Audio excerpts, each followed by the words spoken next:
اصلاح سے اور قالب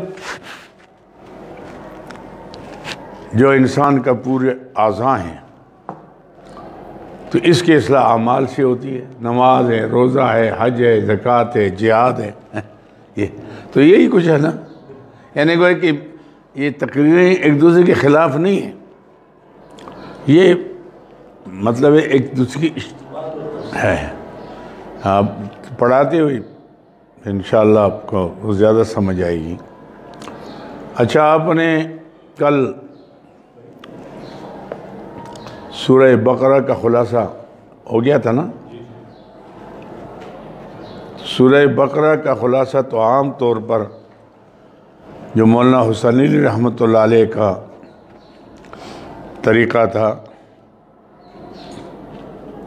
تقریر تھی، اس کے مطابق ہو گیا. ایک یہاں حضرت لاہوری رحمۃ اللہ علیہ کی بھی آپ لکھ لیں، عجیب خلاصے ہیں لوگوں کے. بعد میں تو آپ پڑھیں گے، آپ کو ملے گی کتاب انشاءاللہ، لیکن اس ٹائم آپ نے اس کو اس انداز سے کرنا ہے.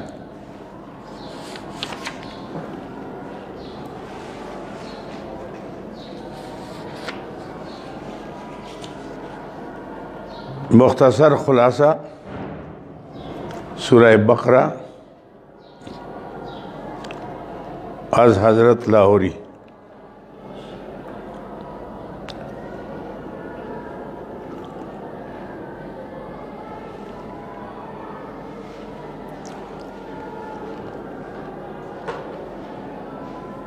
رکوع نمبر 1 تا 18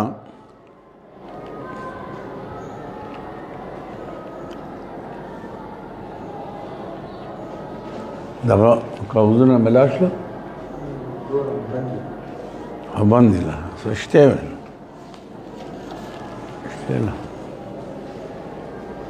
دا ادھر بھی ہے ہاں اشته لا کیا پس تبراڑو گیا ریدا. رکوع نمبر 1 تا 18 مناظرہ با یہود.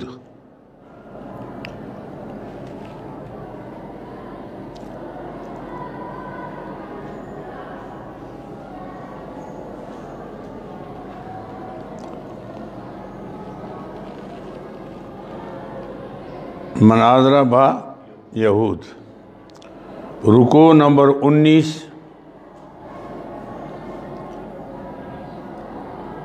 تا 20 تہذیب اخلاق.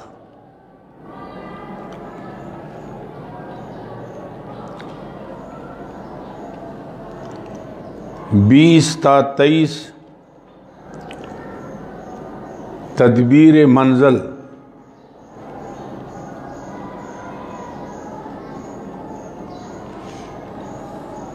تدبیر منزل.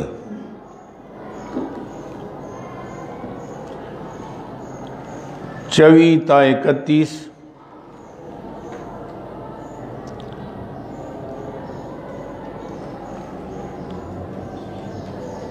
24 تا 31 سیاست مدینہ کے 2 شعبے.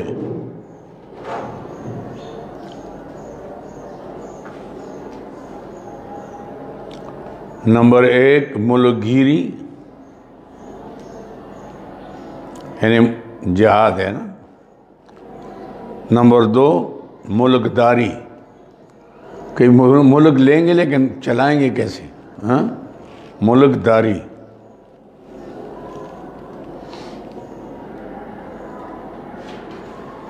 ہاں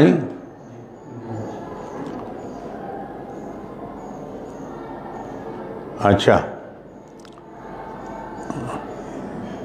32 تا 40 خلافت کبریٰ.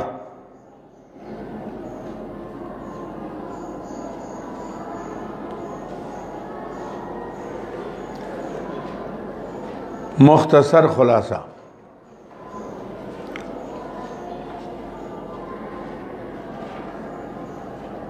رکوع نمبر 1 سے یہود کو دعوت الی القرآن،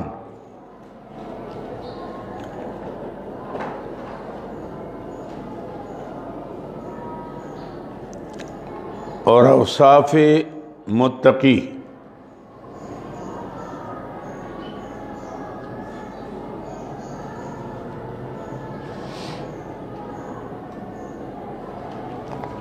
یہ صورت قرآن مجید کے تمام مضامین پر حاوی ہے۔ میں اتنا کافی، باقی ان تفصیلی خلاصے جو ہے نا وہ آپ پھر دیکھیں گے۔ اب آپ لکھیں ربط سورہ آل عمران با سورہ بقرہ۔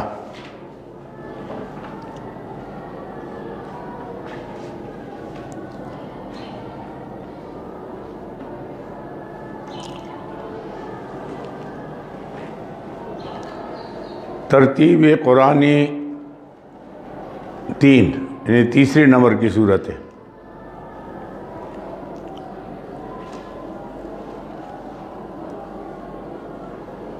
ترتیبی نزولی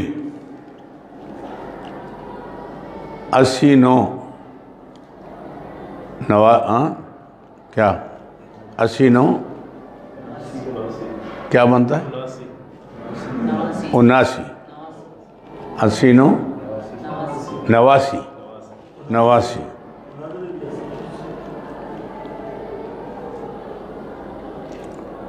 سورہ بقرہ میں یہود سے خطاب تھا،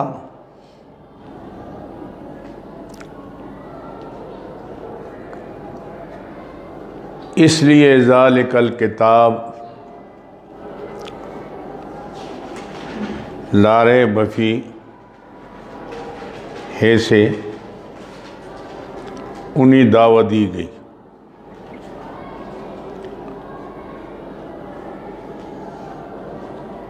اور نصارہ چونکہ توحید میں غلطی کر چکے تھے،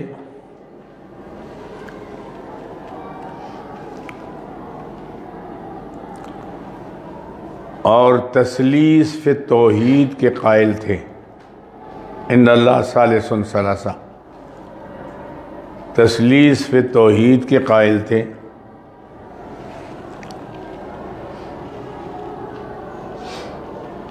اس لیے سورہ آل عمران میں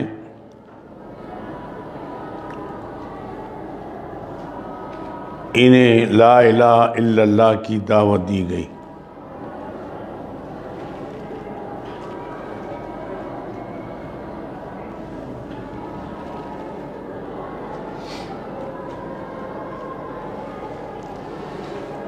اچھا، اب لکھیں جی نام صورت۔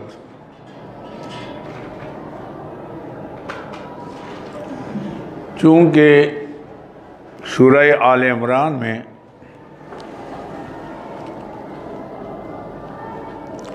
آل عمران کی چوتھے رکوع میں آل عمران کا ذکر تھا،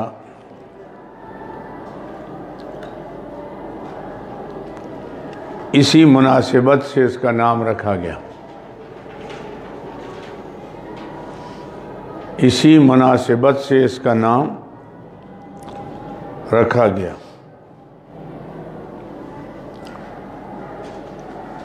سورہ آل عمران اور سورہ بقرہ کو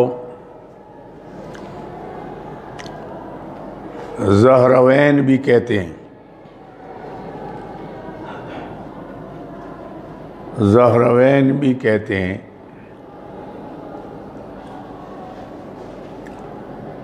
یعنی دو پھول۔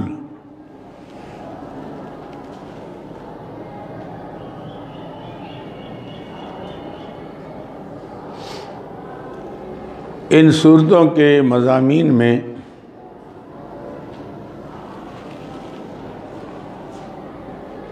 انوار و تجلیات کی خاص مناسبت ہے۔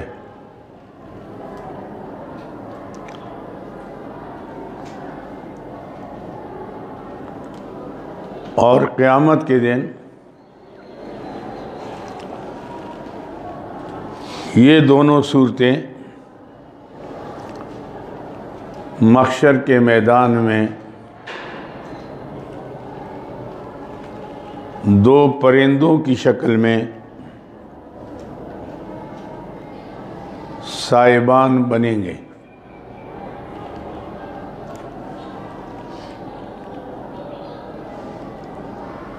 اور اس کے پڑھنے والے، ان کے پڑھنے والے جی دو پرندوں کی شکل میں آئیں گے نا۔ اچانک دیکھیں گے نا محشر کے میدان میں پرندے پر بچھائیں گے، یہ پوچھیں گے آپ کون ہیں؟ اس مشکل میں میرے کام ہو کہ میں سورہ بقرہ ہوں، یہ سورہ آل عمران ہے۔ ہاں پرندوں کے سائبان بنیں گے جس کی ٹھنڈک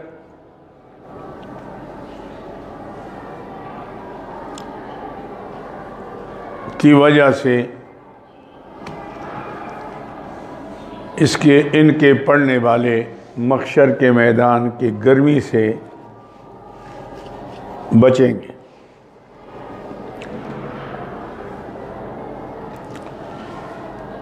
آگے لکھیں شان نزول۔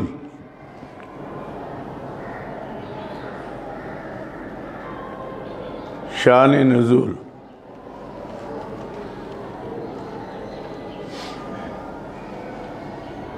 تفسیر در منصور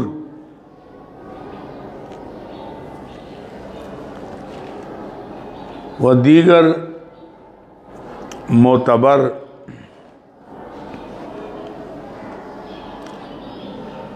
تفاسیر میں نقل ہے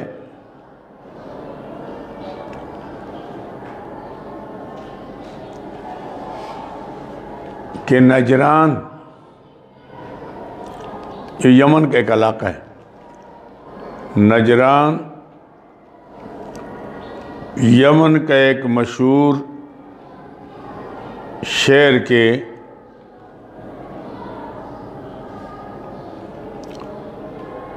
نصارا کا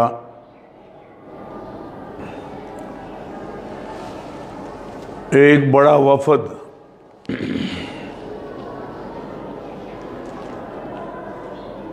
حضرت صلی اللہ علیہ وسلم کے پاس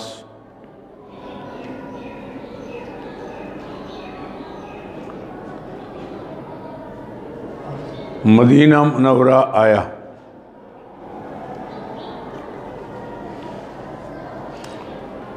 جو 60 آدمیوں پر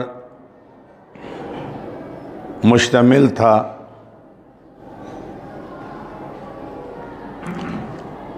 جن میں 3 پادری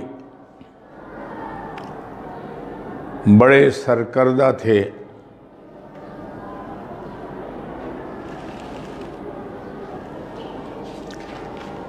عبد المسیح،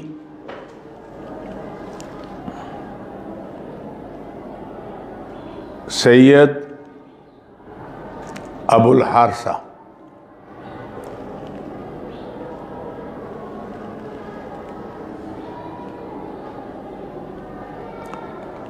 پہلے نمبر کے وفد کے چیئرمین تھے اور 2 اس کی مشیر تھے۔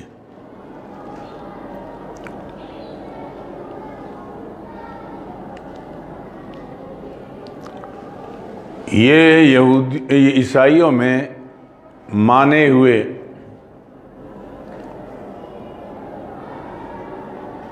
ان کے علماء تھے۔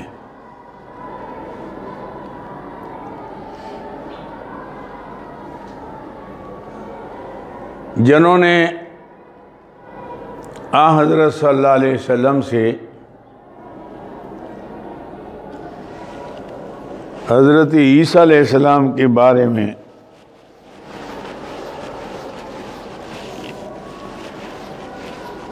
مناظرہ شروع کیا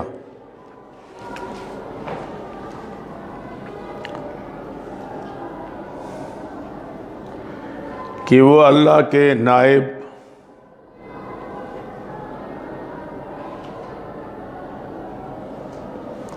اور حضرت مریم ہماری معبود ہیں،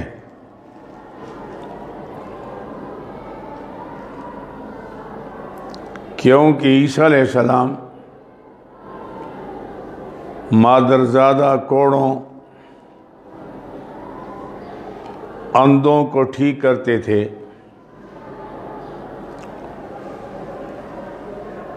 مردوں پر ہاتھ پھیر کر وہ زندہ ہو جاتے تھے، غیب کی باتیں بتاتے تھے،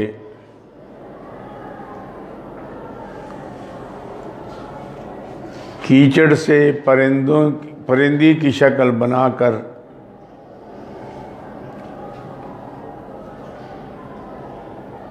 اس میں پھونک مار کر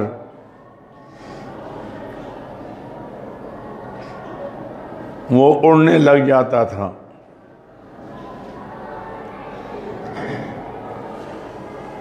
اسی طرح قرآن کریم میں کلمۃ اللہ، روح اللہ جیسے الفاظ آتے ہیں۔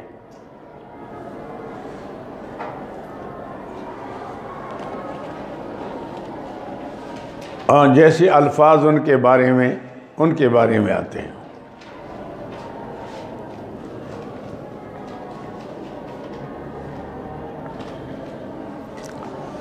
یا جیسے قرآن میں فعلنا، قضینا، جمع کی صیغہ آتی ہے نا، وقضینا، ہم نے، انہوں نے کہا ہم کون ہیں؟ ایک اللہ ہے، ایک عیسیٰ علیہ السلام ہے، ایک مائی مریم ہے۔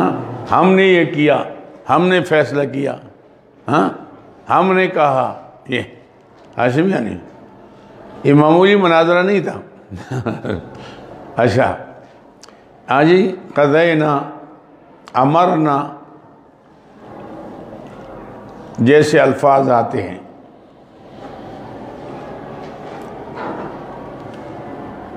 اس جمع کے ضمیر سے معلوم ہوتا ہے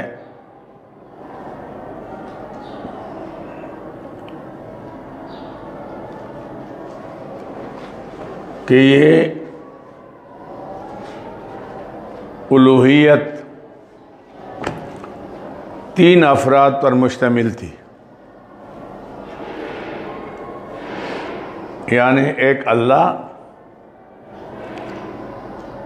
ایک مائی مریم اور ایک عیسیٰ علیہ السلام۔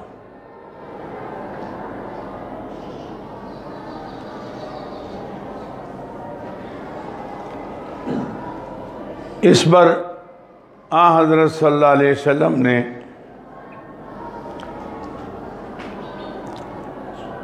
فرمایا ہمارا رب زندہ و جاوید ہے،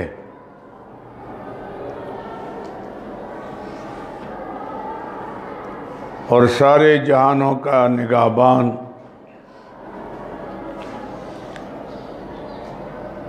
اور رزاق ہے۔ زمین آسمانوں میں اس سے کوئی چیز پوشیدہ نہیں ہے،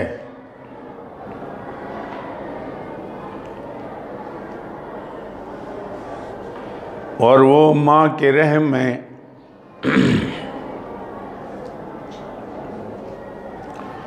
اپنے مرضی کے مطابق شکلیں بناتا ہے۔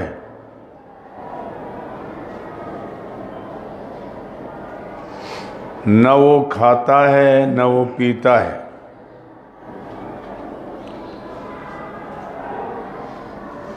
نہ اس کو نیند آتی ہے نہ اونگ آتی ہے۔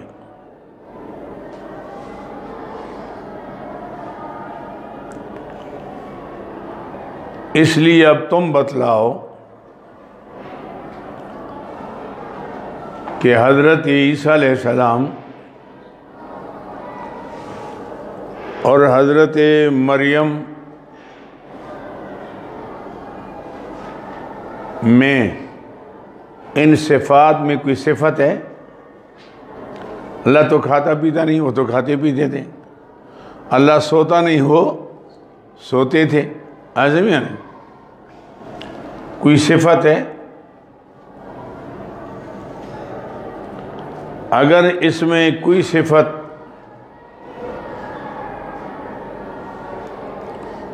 ان میں موجود نہیں تو وہ کس طرح معبود ہو سکتے ہیں؟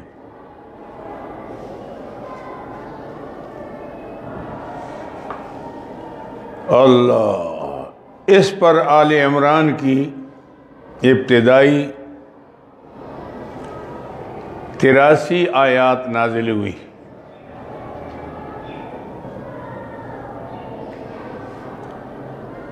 جن میں عیسیٰ علیہ السلام جن میں عیسائیوں کے عقائد باطلہ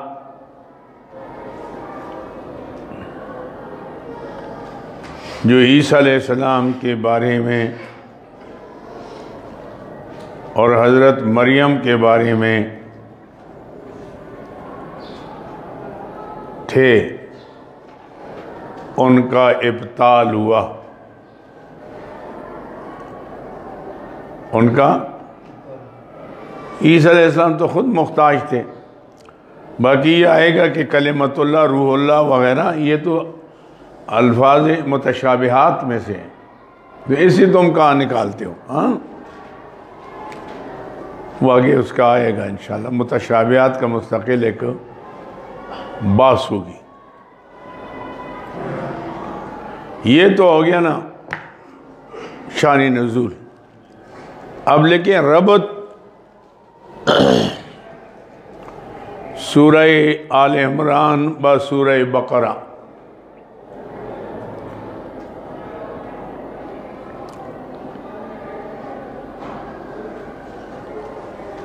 سورہ بقرہ کے آخر میں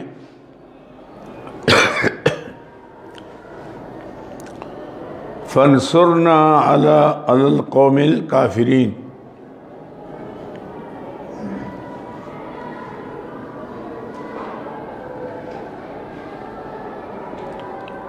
سے مسلمانوں کو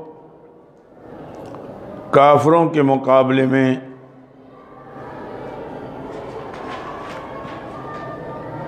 اللہ سے مدد اور نصرت طلب کرنے کی تلقین کی گئی تھی۔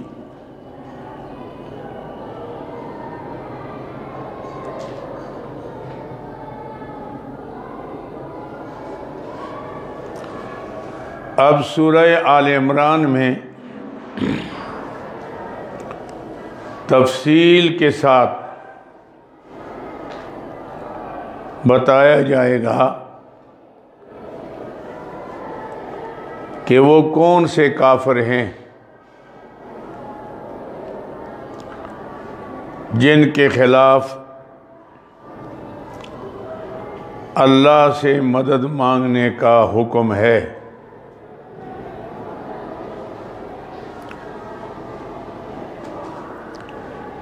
یعنی اس سے مراد وہ مشرکین ہیں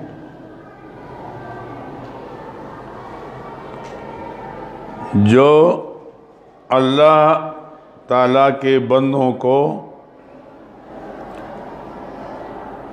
اللہ کے ساتھ شریک کرتے ہیں اور ان کو مالک و مختار مالک و مختار جان کر ان کو حالات و مشکلات میں پکارتے ہیں۔ جیسے نصارہ جو حضرت عیسیٰ علیہ السلام اور حضرت مریم کو معبود سمجھتے ہوئے مافوق الاسباب حاجات میں پکارتے تھے. دیکھا آپ نے، یہ آیا.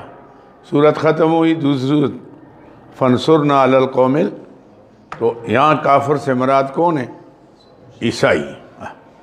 ربط نمبر 2،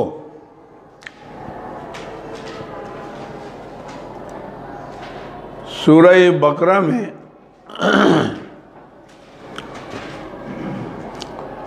قرآن مجید کے تمام مضامین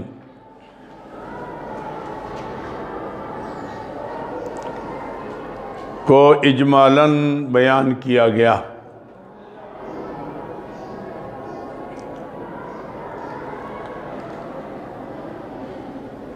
اس لیے حدیث پاک میں اس سورت کو فسطاط القرآن کہا گیا. فسطاط دو توے، فسطاط القرآن کہا گیا، یعنی قرآن کریم کا خیمہ.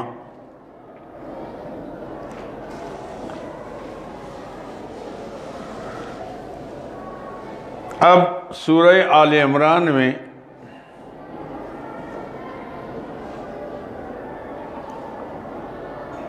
سورہ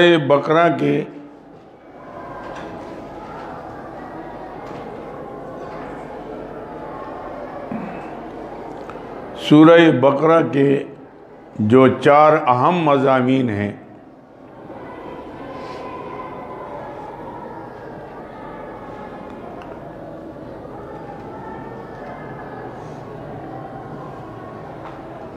وہ بیان ہوں گے.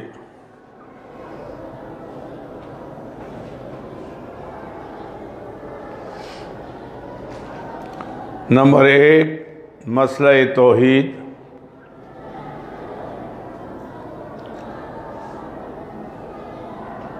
جس کے ساتھ ساتھ نصارہ کے مشرکانہ عقائد کا بھی رد ہوگا.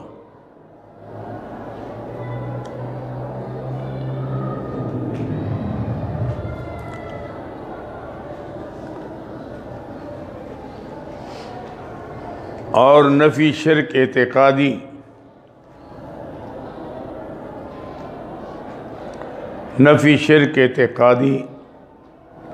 یہ اعتقادی میں جب میں کہوں گا نا، کبھی نفی شرک فی تصرف، کبھی اعتقادی کبھی تصرف، دونوں مقصد ایک ہوگا. نفی شرک اعتقادی پر بھی زور دیا جائے گا.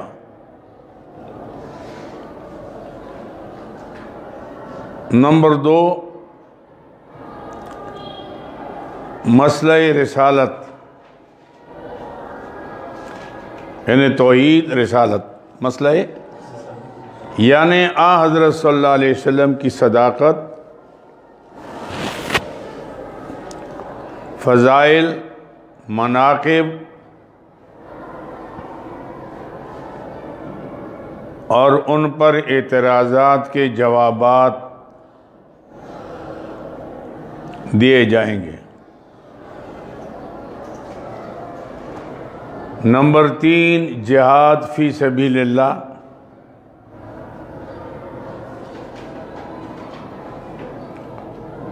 نمبر 4، انفاق فی سبیل اللہ.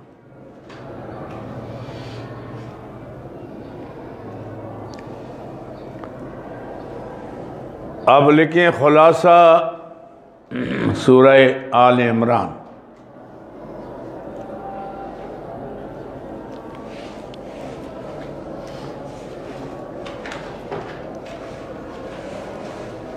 مضامین کے اعتبار سے اس سورت میں 2 تقریریں ہیں.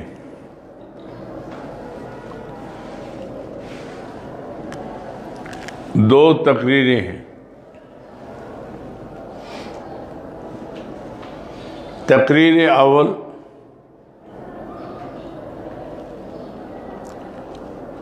اس صورت میں مشرکین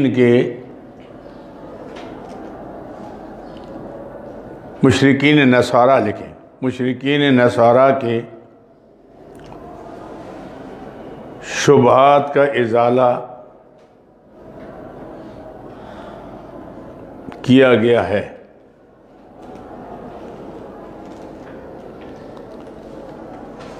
ان کے طرف سے 5 شبہات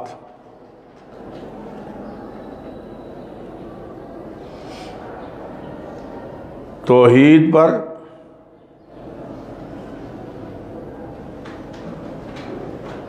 اور 3 شبہات رسالت پر وارد ہوتے تھے۔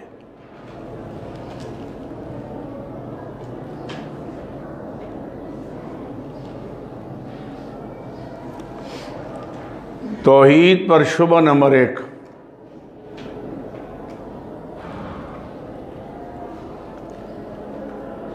حضرت عیسیٰ علیہ السلام کے حق میں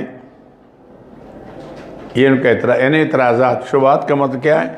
اعتراض تھا۔ 5 توحید پر تھے نا۔ نمبر 1، عیسیٰ علیہ السلام کے حق میں کلمۃ اللہ، روح اللہ جیسے الفاظ وارد ہوتے ہیں،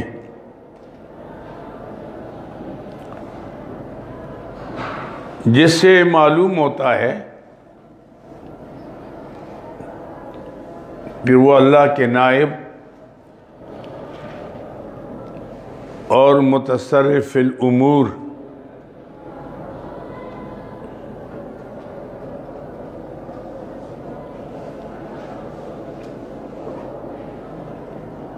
تھے،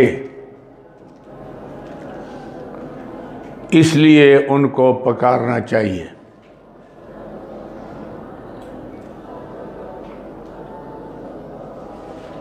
شبہ نمبر 2،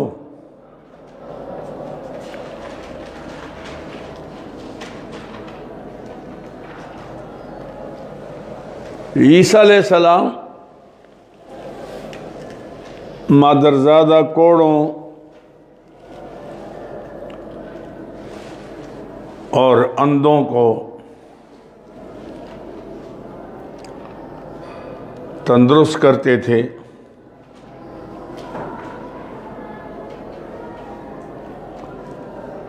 مردوں کو زندہ کرتے تھے،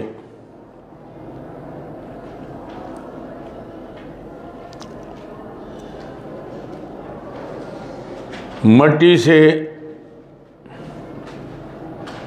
پتلا بنا کر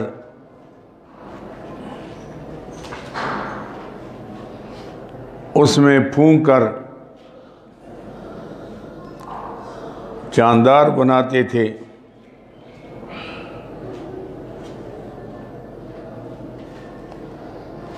گھروں میں رکھی ہوئی چیزوں کے بارے میں بتلاتے تھے، جس سے معلوم ہوتا ہے کہ وہ متصرف، مختار، کارساز اور غیبدان تھے۔ شبہ نمبر 3، ہمیں اپنے بزرگوں کی کوئی عبارتیں ملتی ہیں، دیکھو نا آج کل بھی یہی کہتے ہیں، ہمیں اپنے بزرگوں کی کوئی عبارتیں ملتی ہیں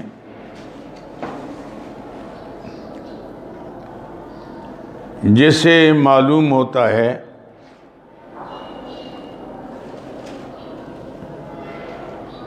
کہ حضرت عیسیٰ علیہ السلام نے خود اپنی عبادت اور پکارنے کا حکم دیا۔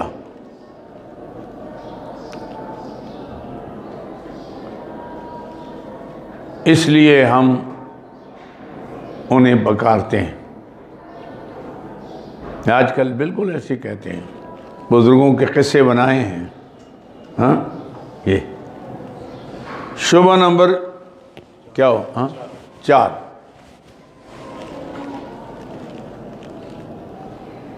حضرت مریم علیہ السلام کے پاس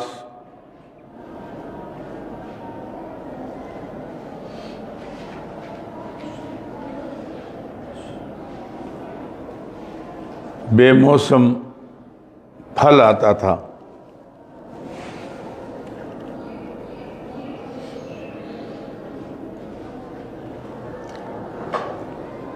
بغیر کسی ظاہری اسباب کے.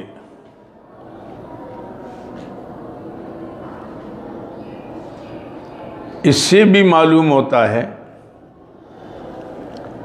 کہ وہ صاحب اختیار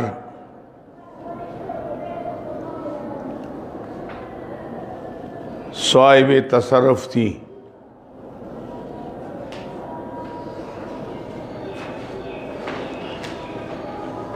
اس لیے اس کو بھی پکارنا جائز ہے.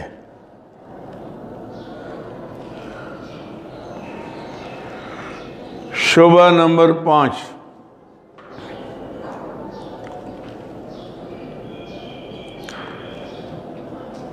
حضرت زکریا علیہ السلام کے گھر میں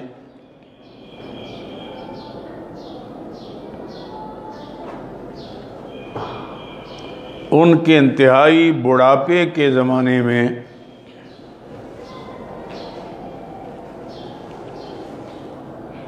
بیٹا پیدا ہونا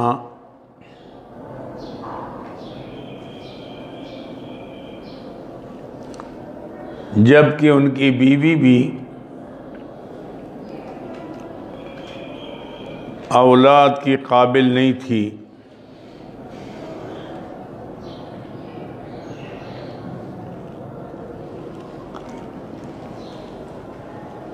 اس سے معلوم ہوتا ہے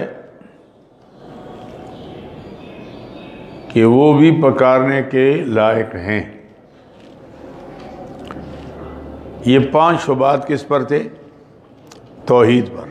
ہاں پہلے شبے کا جواب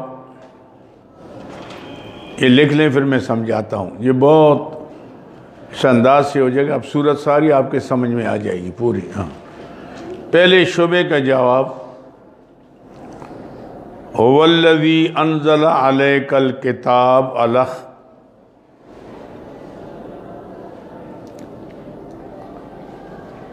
آیت نمبر 7 سے دیا گیا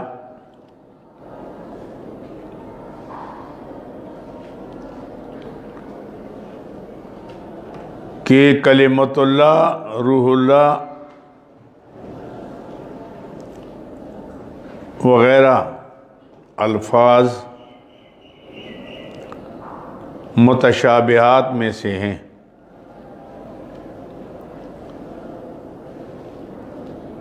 جن کی حقیقت اللہ کے سوا کوئی نہیں جانتا، اور جس پر ایمان لانا ضروری ہے.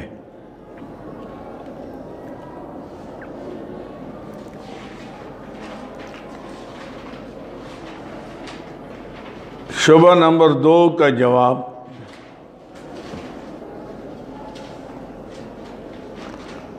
انی اخلق لکم من الطین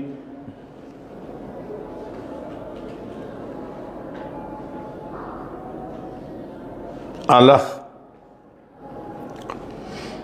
آیت نمبر 39 سے دیا گیا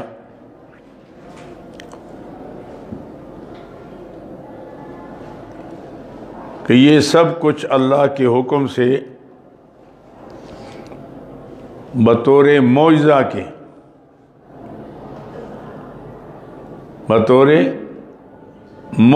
کے اللہ کی طرف سے عیسیٰ علیہ السلام کو دیا گیا، اور معجزات نبی کے اختیار میں نہیں ہوتے.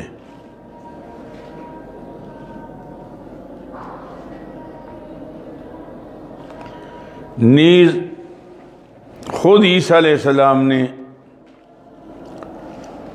ان اللہ ربی و ربکم الگ سے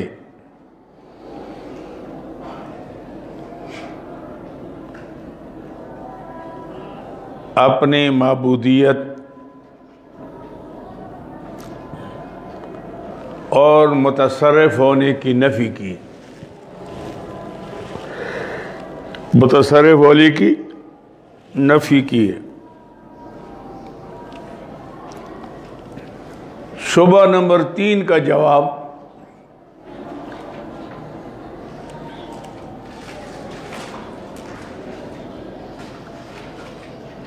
ما کان لبشر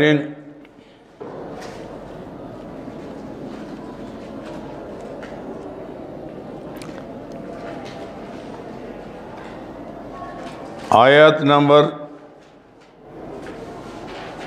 80 سے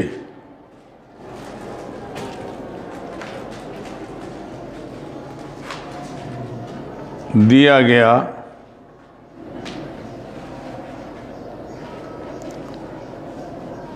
کہ جب اللہ تعالیٰ کسی انسان کو نبوت اور رسالت پر نبوت اور رسالت سے سرفراز فرما کر کتاب و حکمت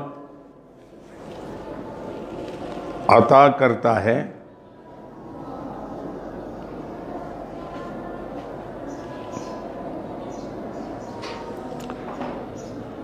اور اس کو توحید عام کرنے کا حکم دیتا ہے،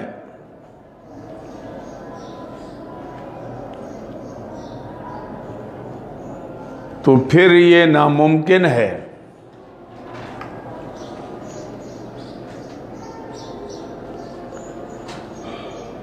کہ وہ اپنی رسالت اور نبوت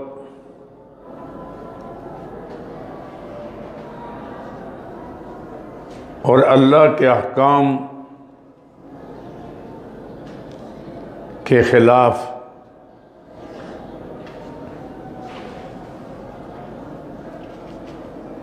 شرک کی تلقین کریں۔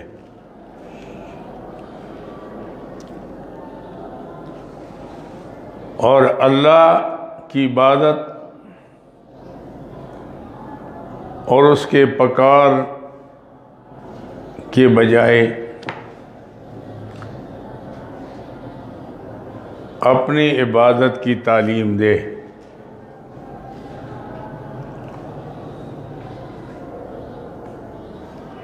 اس لیے جو کلمات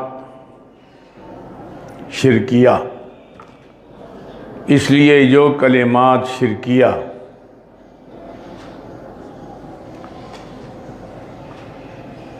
ان کی طرف منسوب کیے گئے وہ غلط اور عیسائیوں کی افتراء ہے۔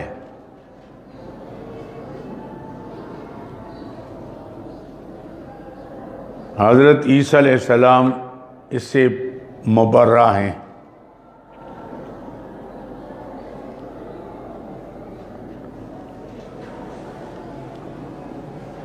شبہ نمبر 4 کا جواب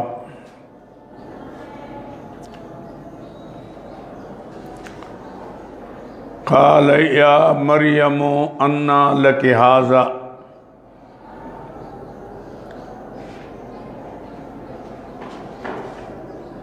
قالت هو من عند اللہ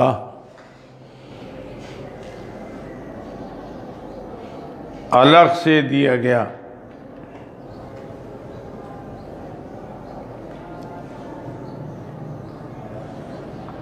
کہ حضرت مریم علیہ السلام کے پاس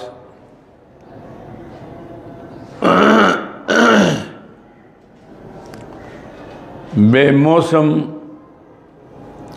پھلوں کا آنا میں علیہ السلام کہتا ہوں کہ میرے اوپر فتویٰ نہ لگا لیں.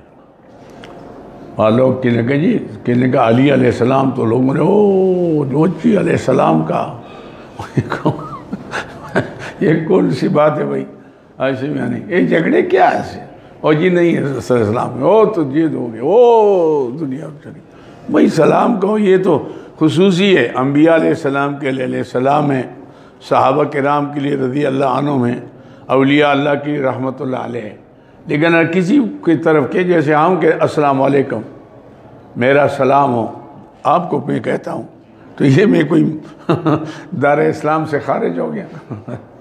تو ایک دوسرے کو جب اسلام کہتے ہو نا، ایسے بھی نہیں، تو یہ کوئی ایسی بات نہیں ہے. پتہ نہیں کیا ہماری کھوپڑیوں میں ایسی بات بڑی ہوئی ہے نا، تنگی، جس میں ہم آگے نکلتے نہیں. اچھا، تو میں نے اس لیے علیہ السلام کہا کہ آپ اچھا جی. تو حضرت مائی مریم علیہ السلام کے پاس بے موسم پھلوں کا آنا، کیونکہ وہ نبیہ تو نہیں تھی، ولیہ تھی نا، تو علیہ السلام کہتے ہیں، سارے علیہ السلام کہتے ہیں بے موسم کا پھلوں کا آنا ان کے قبضے اور اختیار میں نہیں تھا،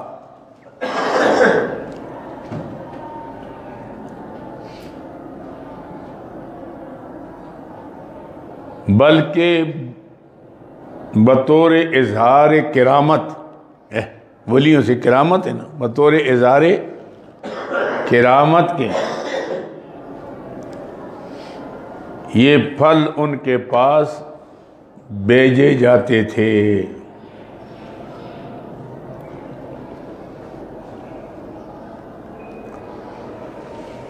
شبہ نمبر 5 کا جواب.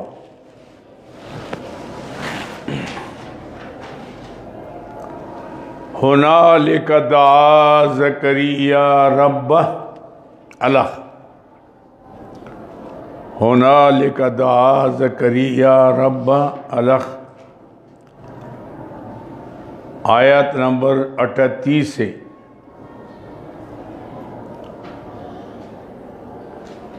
جواب دیا گیا کہ عیسیٰ علیہ السلام نے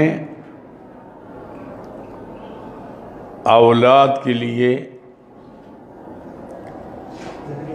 عیسیٰ علیہ السلام نے اولاد کے لیے بار بار، زکریا عیسیٰ علیہ السلام نہیں، زکریا علیہ السلام نے اولاد کے لیے بار بار اللہ رب العزت کے دربار میں درخواست کی.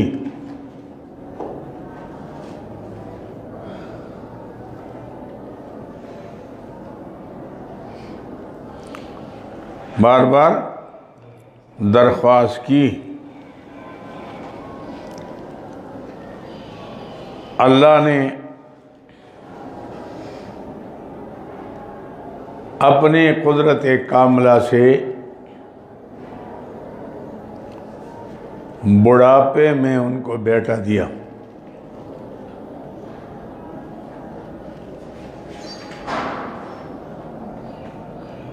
یہ 5 ہو گیا نا. اچھا، آگے لکھے کہ ان شبہات کے پھر ان شبہات کے 2 مشترکہ جواب دیے گئے.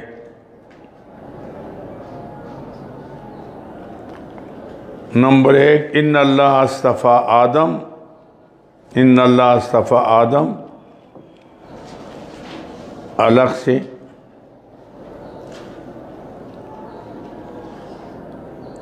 اور دوسرا جواب واللہ سمیع علیم.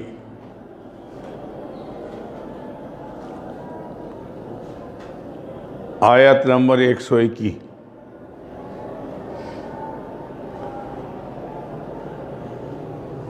پہلی آیات 33 پہلی کی، ان اللہ اصطفیٰ آدم، دوسری جو ہے آیت نمبر 121.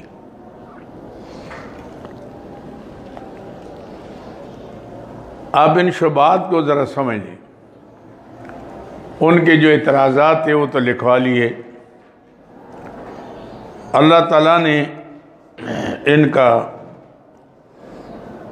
پہلے شبے کا جواب یہ دیا کہ قرآن کریم کے اندر دو قسم کی آیات ہیں، ایک محکمات اور ایک متشابہات۔ محکمات وہ ہیں جس کا معنی مطلب واضح ہو، متشابہات وہ ہیں جس کا معنی مطلب واضح نہیں ہے۔ تو یہ جو کلمۃ اللہ روح اللہ الفاظ ہیں، یہ وہ ہیں جس کا معنی مطلب واضح نہیں ہے، تو یہ اللہ جانتا ہے، ہمارا تو صرف اس پر ایمان لانا ضروری ہے۔ آئیں هو الذی انزل علیک الکتاب منہ آیات محکمات ہن ام الکتاب، یہ تو اصل کتاب، وأخر متشابہ، فأما الذین فی قلوبہم زیغ فیتبعون ما تشابہ، جن کے دلوں میں نفاق کی بیماری ہے وہ متشابہات کے پیچھے پڑتے ہیں، من ابتغاء الفتنہ وابتغاء تاویل، اس سے فتنے نکالتے ہیں، لڑائیاں جھگڑے، اور اس کے معنی مطلب تلاش کرتے ہیں۔ وَمَا يَعْلَمُ تَعْوِيلَهُ إِلَّا اللَّهُ، قرآن ہے کہ اس کی تعویل سوا اللہ کے کوئی نہیں جانتا۔ وَالرَّاسِخُونَ فِي الْعِلْمِ، جو علم کے اندر مضبوط لوگ ہیں، يَقُولُونَ آمَنَّا بِهِ، وہ کہتے ہیں ہم تو ان مشابہات پر ایمان لے آئے، بس باقی معنی اللہ جانتا۔ كُلٌّ مِّنْ عِندِ رَبِّنَا، وہ اس کے پیچھے نہیں پڑتے، وہ کہ اللہ جیسے ید اللہ فوق ایدیہم فاستویٰ علی العرش، اب اس کا معنی اب کیسے کریں، ایسے میں نہیں۔ تو اس اعتبار سے وَيَبْقَى وَجْهُ رَبِّكَ ذُو الْجَلَالِ وَالْإِكْرَامِ، یہ سب کیا ہیں؟ متشابہات ہیں، سمجھے میرے بھائی؟ تو لہٰذا تم متشابہات کے پیچھے پڑھ کے اور اس سے مسئلے نکالتے ہو۔ اور دوسری چیز جناب علی شبے کا جواب دیا کہ عیسیٰ علیہ السلام خود کہتے انی اخلق لکم من الطین کہیئۃ الطیر، ہاں فانفخ فیہ فیکون طیرا باذن اللہ، کیا فرمایا؟ باذن اللہ، تو یہ نہیں کہا میں کرتا ہوں، باذن اللہ۔ تو معجزہ ہے، تو معجزہ تو نبی کا برحق ہے، لیکن معجزے کے اندر نبی کا اپنا اختیار نہیں ہوتا، سمجھے میری بات کو؟ تیسری شعبے کا جواب ما کان لبشر ان یؤتی اللہ الکتاب والحکم والنبوہ، تم کہتے ہیں کہ جیسے میں ایسی عبارتیں ملتی ہیں، جیسے آج کل کہتے ہیں کہ حضرت پیرانی پیر رحمۃ اللہ فرمایا کہ 11 قدم بغداد شریف کے لے کر طرف تو امداد کن امداد کن درد غم آزاد کن دردین دنیا شاد کن یا شاہ عبد القادر جیلانی، تمہاری حاجت روائی ہو جائے۔ پوچھو کہ پیرانی پیر ہم نے کہاں کہا؟ یہ من گڑت قصے لوگوں نے پیچھے بنا کر بزرگوں کو بدنام کرنے کے لیے، وہ تو موحد اعظم تھے، ان کے آپ کتاب فتوح الغیب پڑھیں، فتح ربانی پڑھیں، غنیۃ الطالبین پڑھیں، ان کی جو اصل تصانیف ہے اس میں تو توحید ہے، فتح ربانی کے اندر ان کے 62 واز ہیں، اور ایسے واز ہیں کہ ایک ایک جملے سے توحید ٹپکتی ہے۔ تو موحد تھے آڑی عظیم، تم نے جا کر اپنے دیگے پکانے کے لیے ان غریبوں پر تہمت دیگے خود اڑاتے ہیں اور تہمت ان غریبوں پر لگا رہے ہیں، آزمیاں نہیں، اولیاء اللہ پر لگا رہے ہیں، پتہ ظلم ہے کتنی جاتی ہے۔ یا حضرت خواجہ اجمیری رمضان مرمان کہ امداد کن درد غم آزاد کن دردین دنیا شاد کن، ہاں یہ تو ان کے بارے میں ہے، ان کے بارے میں بگردہ بے بلا افتاد کشتی مدد کن یا معین الدین چشتی، اس قسم کے شعر بنا کر اور لوگوں کو شرک کی طرف لے جا رہے ہیں۔ یہ بڑی زیادتی ہے، آدمی اپنے پیٹ کے خاطر اللہ کے نیک بندوں پر تہمت لگائے، ایسے میں یعنی اس سے بڑا ظلم کیا ہے؟ اسے تو چھاوڑیاں اٹھاؤ اور بازار میں بیچو، حلال کماؤ، ظالموں ایسا نہ کرو، ایسے میں یعنی اللہ کے نیک بندے جنہوں نے ساری عمر اللہ کی دین کی خدمت کی آج ان کے نام پر تم جناب اپنے دکانداریاں چمکاتے رہو، تو یہ بڑی زیادتی ہے۔ تو اللہ نے دیکھو نا قانون دیکھے، یہ آیت آپ یاد رکھ کر لیں، آپ کو کوئی دھوکہ نہیں دے سکے گا۔ ما کان لبشر ان یؤتیہ اللہ الکتاب والحکم والنبوہ، کسی بشر کے لیے مناسب ہی نہیں، لائق ہی نہیں کہ جس کو اللہ کتاب دے، اپنا حکم دے، نبوت دے دے، ولایت دے دے، یا ثم یقول للناس کونوا عبادا لی، پھر لوگ کہ آؤ لوگوں مجھے پوجو، میری پرستش کرو، مجھے پکارو، ولیکن کونوا ربانین، وہ کیا کہتے ہیں؟ لوگوں رب والے بن جاؤ۔ وہ اپنے آپ کو پجواتے نہیں، بلکہ وہ رب کی طرف ان کو متوجہ کرتے ہیں۔ انبیاء علیہ السلام نے، اولیاء اللہ نے ساری زندگی اس میں لگائی کہ لوگوں کو غیروں کے در سے ہٹا کر اللہ کے در پر لے آؤ، بس ان کا کمیشن دے گا۔ اور آج ہم لوگوں کو اللہ کے در سے ہٹا کر ان کے در پر جھکاتے ہیں۔ الٹا کام، سارا شیطان ایسا آرامی ہے، کیسے الٹا کام کرائیں؟ جنہوں نے ساری عمر اللہ کی وحدانیت، اللہ کی الوہیت، اللہ کی بزرگی، اللہ کی کبریائی بیان کی، آج انہی کو آپ جناب علی آ کر آپ معبود بنا کر، تو یہ کتنی زیادتی ہے، ان کے ساتھ کتنی زیادتی ہے۔ اس کو یہ نہیں کہتے یہ نبی کو ماننے والے، جیسے عیسائی تھے، تو کیا عیسائی عیسیٰ علیہ السلام کو اور مریم کو حقیقت میں مانتے؟ نہیں مانتے، انہوں نے تو شکل ہی تبدیل کی، ایک کو بیٹا بنا لیا، دوسرے کو بیوی بنا لیا، انہوں نے اپنی دکان چمکانے کے لیے سانپ دیا۔ لیکن عیسیٰ علیہ السلام خود کہتے ان اللہ ربی و ربکم فاعبدو، لوگو میرا بھی رب ہو تمہارا بھی۔ عیسیٰ علیہ السلام کی تعلیم تو یہ ہے، فاعبدو ھذا صراط، یہ سیدھا راستہ ہے، تو وہ بتا رہے ہیں۔ سمجھ میری بات کو۔ شبہ نمبر 4 کا، یا مریم انا لک، جب حضرت زکریا علیہ السلام آئے، کلما دخل علیہ زکریا المحراب وجد عندہ رزقا، قسم قسم کا پھل پڑا ہوا ہے۔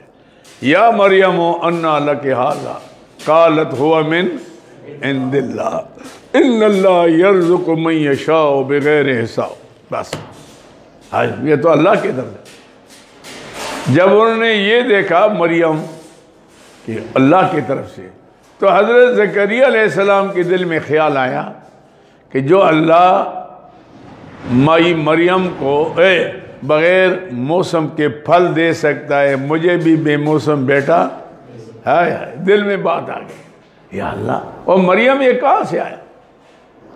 نہ دروازہ کھلا ہے، نہ کھڑکی کھلی ہے، نہ چھت پھٹی ہے، نہ اس ملک میں اس ٹائم یہ پھل ہے،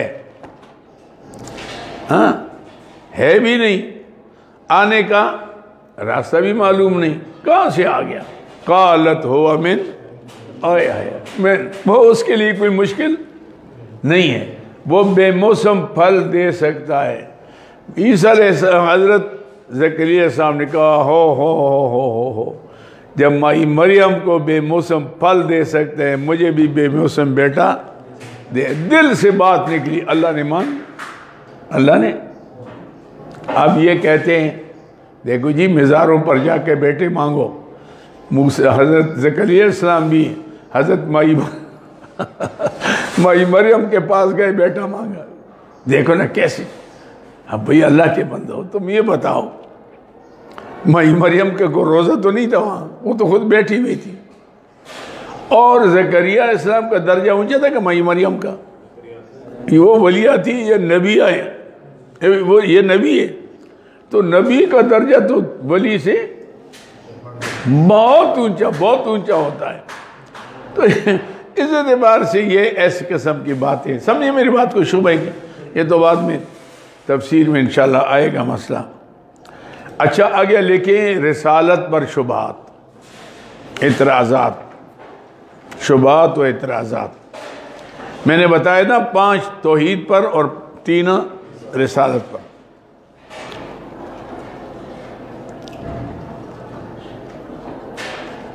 مشرکین نے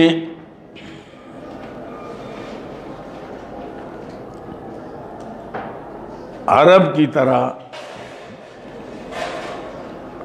مشرکین نصارہ کو بھی اصل اختلاف حضرت صلی اللہ علیہ وسلم کے عقیدے سے تھا، اس میں مشترک تھے،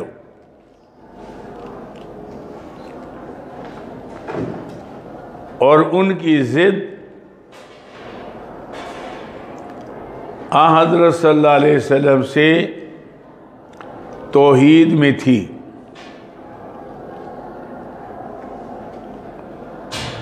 اس لیے انہوں نے حضرت صلی اللہ علیہ وسلم کی رسالت کے بارے میں شبہات پیدا کرنے کی کوشش کی،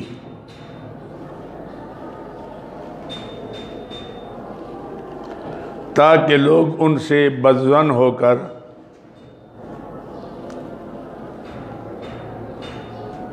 ایمان لانے سے محروم رہے۔ کسی کے مشن کو ناکام کرنے کے نا ان کے ذات کے بارے میں لوگ باتیں کرتے ہیں، بناوٹی باتیں بنا لیتے ہیں، دوستوں کو بدظن کرنے کی کوشش، جی ہاں اچھا ہم شاہ صاحب کے پاس جا رہے ہیں، اوہو توبہ یارا، وہ تو یوں ہیں۔ اصل مقصد کیا ہوتا ہے؟ مسئلے سے ہٹانا، ایسے میں نہیں، ذاتی کوئی مسئلہ نہیں ہوتا، تو یہ ایسے میں نہیں، یہ ہے۔ اچھا جی، کیا لکھا؟ ان کی ضد حضرت صلی اللہ علیہ وسلم سے مسئلہ توحید میں تھی، اس لیے انہوں نے حضرت صلی اللہ علیہ وسلم کے رسالت کے بارے میں شبہات پیدا کرنے کی کوشش کی، تاکہ لوگ ان سے بدظن ہو کر ایمان لانے سے محروم رہے۔ ہاں، چنانچہ مشرکین نصارہ نے حضرت صلی اللہ علیہ وسلم کے رسالت پر 3 اعتراضات کیے۔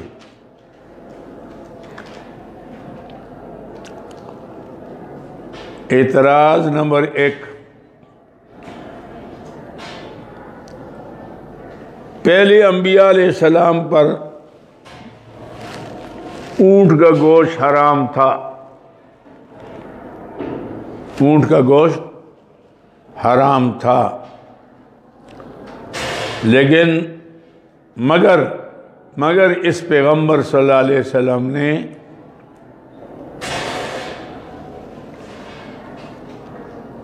اس کو حلال کر دیا، اس لیے یہ پہلے پیغمبروں کے خلاف کی مخالفت کرتے ہیں،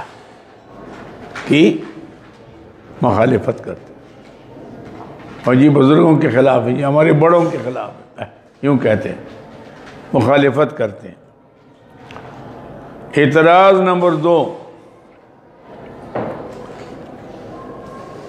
بیت المقدس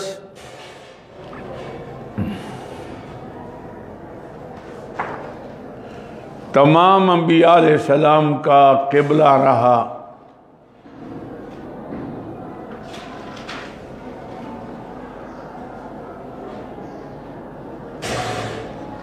مگر اس پیغمبر صلی اللہ علیہ وسلم نے تمام انبیاء علیہ السلام کا متفقہ قبلہ چھوڑ کر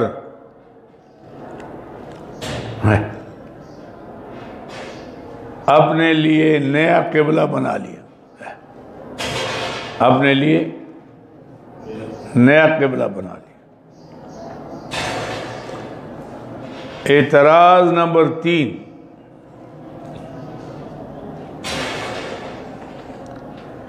جنگ احد میں مسلمانوں کو مشرکین کے ہاتھوں شکست ہوئی،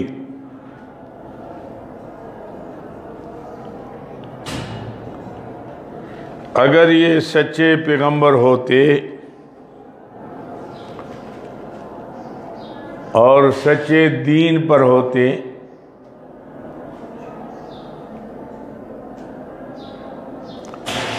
تو باطل سے شکست نہ کھاتے۔ دیکھا آپ نے، 3 بڑے بڑے اعتراضات تھے۔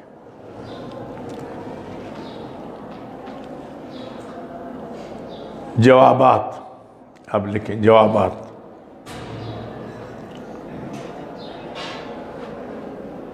شبہ نمبر 1 کا جواب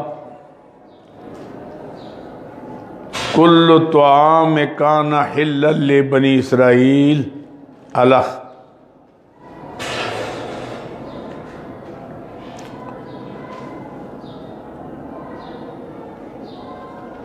آیت نمبر 93 سے دیا گیا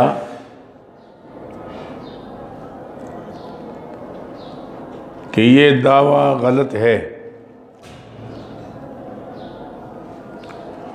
کہ پہلے انبیاء علیہ السلام پر اونٹ کا گوشت حرام تھا.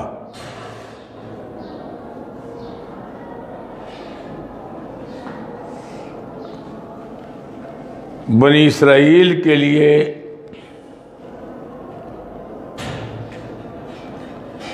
ہر قسم کی حلال چیز حلال چیز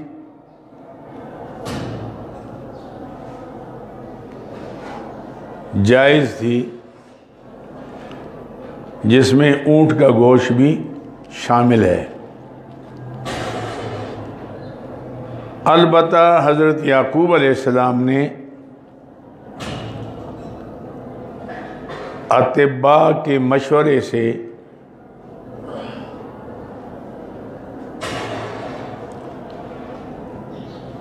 عرق النساء کی بیماری کی وجہ سے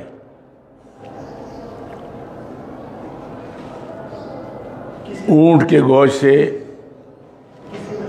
عرق النساء یعقوب علیہ السلام نے ایک بیماری یعنی عرق النساء کی وجہ سے اطباء نے کہا کہ یہ نہ کھائیں، اس سے بیماری میں اضافہ ہو. جیسے آج کل ہمیں کہتے ہیں بھائی موٹا گوشت نہ کھائیں، تو موٹا گوشت حرام تو نہیں ہے نا، لیکن میری بیماری کی وجہ سے ہضمیہ نہیں کی وجہ سے پرہیز کر رکھا تھا.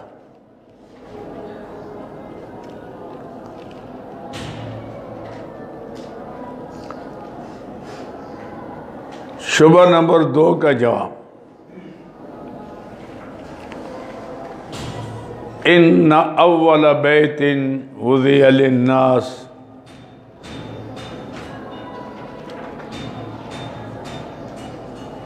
الخ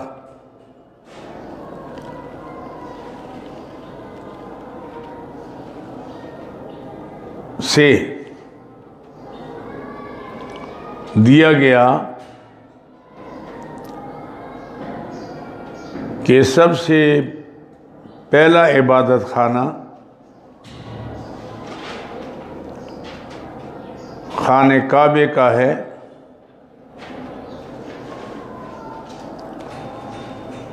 جو آدم علیہ السلام سے لے کر حضرت ابراہیم علیہ السلام اور حضرت اسماعیل علیہ السلام تک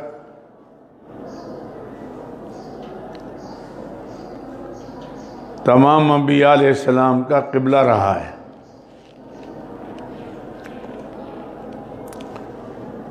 البتہ حضرت موسیٰ علیہ السلام سے لے کر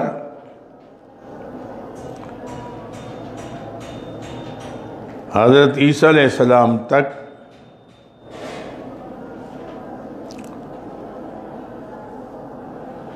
بیت المقدس کی طرف نماز پڑھنے کا حکم تھا.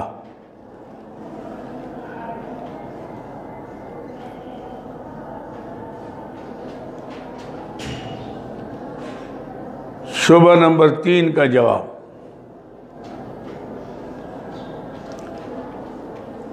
وَإِذْ غَدَوْتَ مِنْ أَهْلِكَ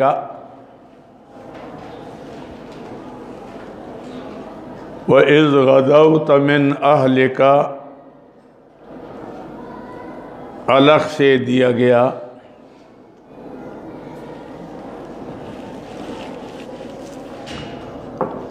الگ سے کہ جنگ احد میں حسب وعدہ اول فتح مل گئی تھی،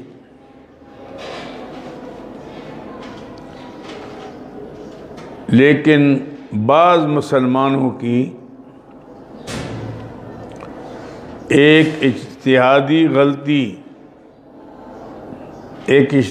غلطی سرزد ہونے سے عارضی طور پر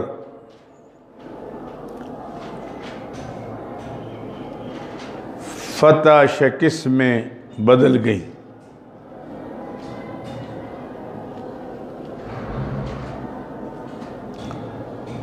یہ مسلمانوں کے لیے تنبیہ تھی کہ ہر معاملے میں آن حضرت صلی اللہ علیہ وسلم کے حکم کی تعمیل کی جائے،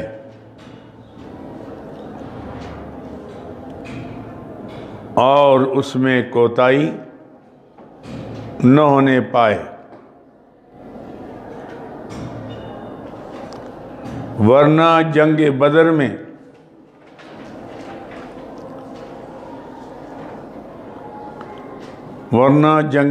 میں باوجود تعداد کم ہونے کے اللہ تعالیٰ نے مسلمانوں کو فتح عظیم عطا فرمائی۔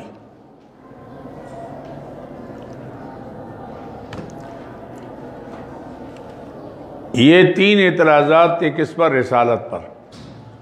پہلا اعتراض یہ تھا کہ جی ہو بڑا ظلم ہوا جی، ہمارے سارے پیغمبر اونٹ کا گوشت حرام سمجھتے تھے، لیکن حلال سمجھتے تھے، اس پیغمبر صلی اللہ علیہ وسلم نے حرام سمجھتے تھے، اس پیغمبر صلی اللہ علیہ وسلم نے حلال کر دیا۔ اللہ نے فرمایا ظالموں کل طعام کان حلا لبنی، تمام قسم کے کھانے بنی اسرائیل کی جائے، الا ما حرم اسرائیل، مگر حرام کیا تھا اسرائیل اسلام نے علی نفسی، اپنے اوپر، من قبل ان تنزل التوراۃ، تورات انجیل نے، تورات اترنے سے پہلے، قل فاتوا بالتوراۃ فاتلوها، اچھا لے آؤ تورات تم مانتے ہو نا، فتلوها اس کو پڑھو ان کنتم صادقین۔ کیا موسیٰ علیہ السلام نہیں کہتے تھے؟ اس کے بعد نبی نہیں کہتے تھے؟ تم نے میرے نبی پر اعتراض کر لیا۔ یہ بات ہوتی ہے نا، بنیاد کچھ نہیں ہوتی۔ تو یہ اللہ نے ایسا جواب دیا مسکر۔ دوسرا سوال یہ تھا کہ جی سارے نبی بیت المقدس کے طرف نماز پڑھتے تھے، اس نبی نے پڑھتے پڑھتے قبلہ تبدیل کر لیا۔ اللہ نے فرمایا اللہ کے بندو، بیت اللہ کی تعمیر تو آدم علیہ السلام کے پیدائش سے بھی 2000 سال پہلے فرشتوں کے ذریعے سے ہوئی، پھر آدم علیہ السلام نے اس کی تعمیر نو کی، 40 سال بعد بیت المقدس بنایا گیا۔ بیت المقدس میں، بیت اللہ میں 40 سال کا فیصلہ ہے، لیکن آدم علیہ السلام سے لے کر ابراہیم خلیل اللہ تک اس کے دوبارہ تعمیر کس نے کی؟ حضرت ابراہیم السلام نے۔ اب بہت سے لوگوں کو یہ مغالطہ ہے، یہ بات ذہن میں رکھ لیں، کہتے قبلہ اول کو آزاد کرو جی۔ اب ان کے ذہن میں کیا ہے؟ قبلہ اول کیا ہے؟ بیت المقدس ہے۔ اور قرآن کیا کہتا ہے؟ ان اول بیت وضع للناس للذی ببکۃ مبارکا وہدی، قرآن کیا کہتا ہے؟ پہلا کون سا ہے؟ بیت اللہ ہے۔ اب قبلہ اول کیوں کہتے ہیں؟ یہ نہیں پتہ ان کو۔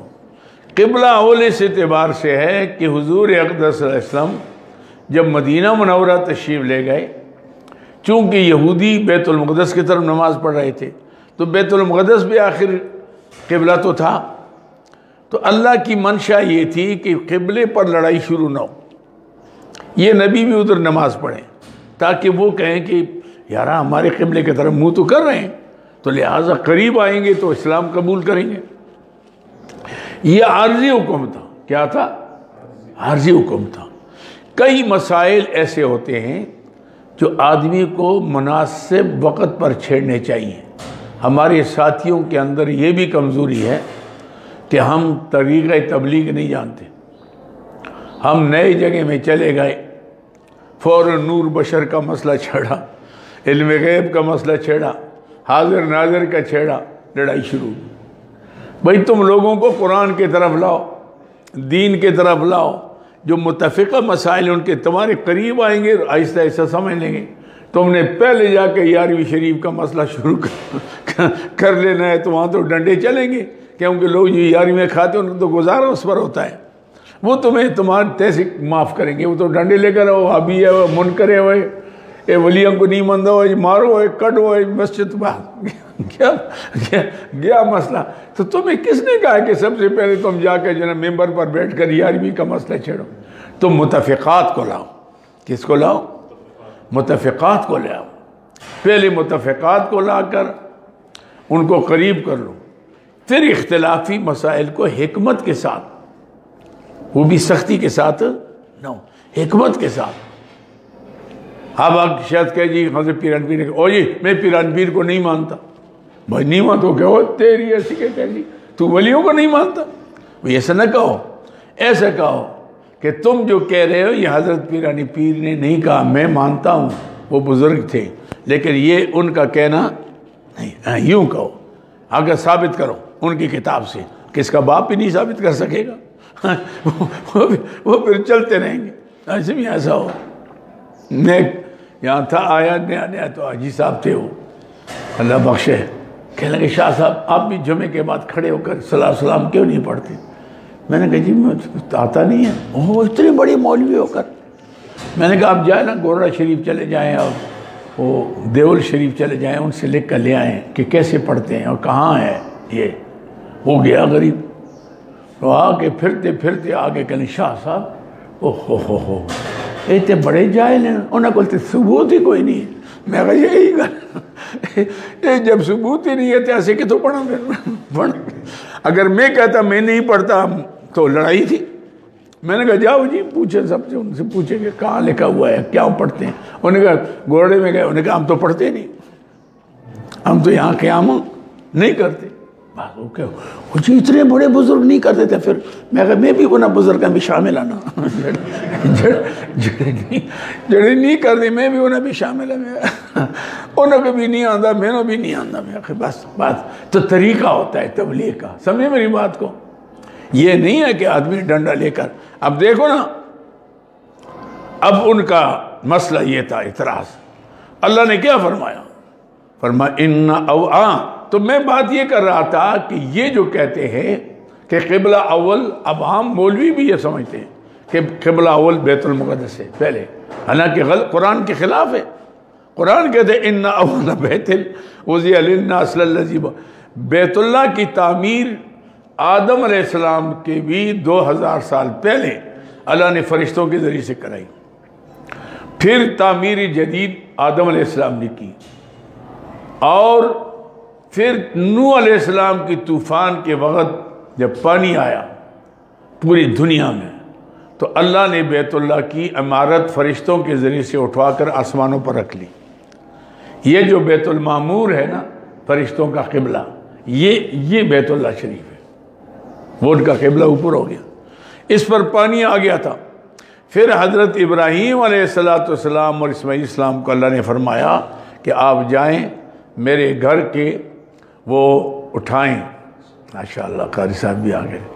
میرے گھر کے آ جائیں، آپ دیواریں اٹھائیں. یا اللہ کیسے اٹھائیں؟ جبرائیل السلام آئے، پر مارے، وہ زمین نیچے سے مٹی ہٹا کے اصل بنیادیں جو تھی نا. تو قرآن کیا کہتے ہیں؟ وَإِذْ يَرْفَعُ إِبْرَاهِيمُ الْقَوَاعِدَ. رفع یرفع کے معنی کیا ہوتا ہے؟ اٹھانے کے، رکھنے کے. ہاں رکھنے کی نہیں آتے، اٹھائیں، بنیادیں پہلی سی تھی. وَإِذْ يَرْفَعُ إِبْرَاهِيمُ الْقَوَاعِدَ مِنَ الْبَيْتِ وَإِسْمَاعِيلُ رَبَّنَا تَقَبَّلْ. دیکھا آپ نے؟ تو اس سے معلوم ہوتا ہے یہ جو اعتراض تھا حضور اقدس صلی اللہ علیہ وسلم پر کہ جناب یہ تو سارے نبیوں کا قبلہ چھوڑ دیا ہے انہوں نے، ہم کیسے ان کو مانیں؟ اللہ نے فرمایا ان اول بیت وضع للناس للذی ببکۃ مبارکا وَهُدًى لِّلْعَالَمِينَ۔ پہلا گھر جو رکھا گیا وہ یہ ہے فِيهِ آيَاتٌ بَيِّنَاتٌ مقام ابراہیم، دیکھا بنے وَمَن دَخَلَهُ كَانَ آمِنًا، ساری صفتیں اللہ نے بیان کی۔ تو یہ ہو گیا، تو فرمایا تم غلط کہتے ہو، عارضی طور پر حضور اقدس صلی اللہ علیہ وسلم کو مدینہ منورہ میں ہجرت کے بعد بیت المقدس کی طرف حکمت کے تحت یہ کہا گیا کہ آپ ادھر نماز پڑھیں تاکہ اصل عبادت کے پر جھگڑا ہو، سمت پر جھگڑا نہ ہو۔ لوگ معمولی چیز کو لے کر جھگڑا کر لیتے ہیں۔ ہمارے پٹھانوں میں کیا ہے، کہتے ہیں جی دعا، اس میں لکھتے ہیں سنتوں کے بعد دعا ہے کہ نہیں ہے، ایک کہتے ہے جی ثابت ہے جی، وہ محراب میں بیٹھا رہتا ہے، اور بعض کہتے ہیں نہیں ہے، وہ فرض پڑھ کے اللہ مانتا سلام بھی نہیں پڑھتا، فٹافٹ بھاگ جاتا ہے۔ بھائی یہ کون سی بات ہے؟ لزوم دعا جو ہے، دعا تو عبادت ہے، دعا چاہے اجتماعی چاہے انفرادی ہو، لیکن لزوم عبادت جو ہے نا، یہ دعا جو ہے نا، لزوم، یہ بدعت ہے۔ اگر غیر لزومی طور پر اگر آپ نے کر لی کہ مسلمانوں سے مل کر، یہ کون سا کفر ہو گیا بھائی؟ ایسا یا نہیں؟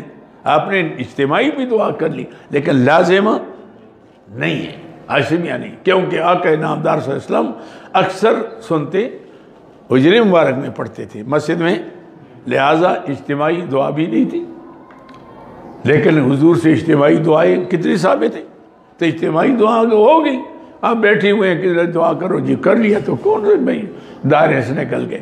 کچھ میں جھگڑا ہوتا ہے، دعا دے کر دعا دے۔ میں آپ پٹھانوں کے علاقے میں جاتا ہوں، بڑے دور دور سے آتے ہیں، وہاں میرے معتقد ہیں ثوابی اور گباسڑائیں، اور تو وہ دور سے آ کے جلسے پر میں گیا تو وہاں ان میں جھگڑا تھا دعات کا، اور لیکن شاہ صاحب آئیں گے جو فیصلہ کریں گے۔ میں عصر کو پہنچا، نماز بھی نہیں پڑھی تھی، ہم نماز پڑھ رہے تھے تو میں نے دیکھا دونوں طرف سے بندوقیں کراشن کوپے ہیں، شاہ صاحب فیصلہ کریں گے۔ ہم میں نے کہا میں ایک کی کہوں گا تو ٹھیک ہے، دوسرے کہا نہیں ہے تو ماریں گے ایک دوسرے کو، بجائے دعا اپنی جگہ رہ جائے گا۔ اوکے جی اچھی آئے جی، ہمارے آدمی قتل کر لیے، تو میں نے آجے جی یہ بتائیے دعات دے کہ دعات دے؟ میں کہا کون دے گے؟ بھی سورہ فاتحہ کی، میں رانا نا قرآن لے آؤ، اب لے آیا تو ایک پڑھتا، میں نے پڑھو نا، کہتے غیر المغضوب علیہم ولا الضالین، میں نے کہا اس طرح ہے؟ کہنے لگے ہاں، میں نے کہا پھر ٹھیک ہے نا، جب قرآن میں ہے تو پھر دوسرے کہا نہیں یہ ایسا نہیں ہے، میں نے کیسا غیر المغضوب علیہم ولا الضالین، میں نے کہا اس طرح ہے؟ کہنے لگے ہاں، میں نے کہا پھر ٹھیک ہے، ہاں جی خبر خو نشلا، بات تو نہیں بنی۔ میں نے کہا بات تو تمہارا باپ بھی نہیں بنا سکتا، یہ تو وہ حرف ہے کہ جو 8 دانتوں سے اس کا تعلق ہے اور زبان کے کنارے سے ہے، ثنایا اولیاء ہے، سفلا ہے، پھر یمین ہے، شمال ہے، یہ تو چاروں ہیں، یہ تو بڑے بڑے قاری نہیں کر سکتے، میں تم جاہل ہو تم اس میں کیوں جھگڑتے ہو؟ پھر میں نے سمجھایا ان کو، میں نے کہا یہ تو قاریوں سے سیکھو، ایسے میں نہیں، یہ تمہاری بات کی بس کی بات نہیں ہے، وہ اللہ نے کیا، وہ جھگڑا ختم ہو گیا۔ تو ہمارے یہ بھی بڑا جھگڑا ہے، زوادی کافر اور دوادی کافر کافر بننا ہمارے لیے بہت آسان طریقہ ہے، زوادی کافر دے دوادی کافر دے تو یہ مسئلہ ہے بھائی۔ تو اللہ تعالیٰ نے فرمایا کہ دیکھو پہلا گھر جو بنا، ان اول بیت وضع للناس للذی ببکۃ مبارکا وہدی للعالمین ہے، تو یہ ہو گیا۔ تیسرا شبہ تھا رسالت پر کہ اگر یہ پیغمبر سچے ہوتے تو جنگ احد میں شکست نہ کھاتے، یہ بڑا اعتراض تھا ان کا، عاشم یعنی کہ باطل کے سامنے شکست نہ کھاتے۔ اللہ نے فرمایا کہ نہیں، شکست جو ہوئی عارضی ہوئی وہ تمہاری کرتوتوں کی وجہ سے ہوئی۔ حضور اقدس صلی اللہ علیہ وسلم نے 50 آدمی، یہ جو احد ہے نا، احد ختم ہوتے ایک ڈیری ہے، احد اور ڈیری کے درمیان ایک وادی ہے، یوں مکے والے آئے، یہ مسلمان گئے، پہلا حملہ حضور نے 50 آدمی بٹھائے حضرت عبداللہ ابن جبیر رضی اللہ عنہ کی قیادت میں کہ تم نے یہاں سے ہلنا نہیں ہے، چاہے ہم شکست کھائیں چاہے فتح ہو، تم نے ہلنا۔ سبحان اللہ، کیا جرنیل تھے، سبحان اللہ، ایسے میں نے کیا ہر میدان میں اللہ نے کیا مقام دیا، پر تم نے ہلنا نہیں۔ اب جب پہلا حملہ مسلمانوں نے کیا نا تو انہوں نے حواس باختہ ہو گئے، سب کو چھوڑ کر مسلمان وہاں بیٹھے دیکھ رہے تھے، وہ بھاگ گئے، عورتیں بھی مرد بھی بھاگ گئے، سب چھوڑ۔ انہوں نے کہا چلو یار اب تو وہ تو گئے، سامان ہے سارے وہ لے لیں گے، ہمیں بھی حصہ ملنا چاہیے، ہم بھی مجاہد ہیں، غازی ہیں۔ عبداللہ ابن جبیر نے فرمایا کہ دیکھو حضور نے فرمایا اسے ہلنا نہیں۔ انہوں نے کہا جی آپ کیا کریں گے، کب تک نہ ہلیں؟ اجتہادی غلطی ہوئی، اجتہادی۔ اللہ نے فرمایا اب آج کل لوگ تنقید کرتے ہیں، ہمارے وزیر اعظم ہی کہتے وہ لوٹ مار کے لیے بھاگ گئے، بلا غریب کو کیا پتہ، جیسے کسی سے سنا اس طرح اجتہادی غلطی۔ انہوں نے کہا بھائی رہنا کیا ہے، ہم چلتے ہیں۔ 11 آدمی رہ گئے صرف، باقی آ گئے، 39 آ گئے۔ ادھر خالد بن ولید اس وقت مسلمان نہیں ہوا تھا، اور نے بہت بڑی لشکر کو لے کر اوپر سے آ گیا تو 11 آدمی کس سے وہ شہید ہو گئے، ایسے میں نہیں، اوپر سے حملہ کیا۔ اب میدان نیچے ہے، اوپر سے تیر اندازی شروع ہو گئی، مسلمان اس میں حضور کو بھی زخم پہنچے، دان مبارک شہید ہوا، چہرہ مبارک زخمی ہوا، سر مبارک زخمی ہوا، صحابہ کرام۔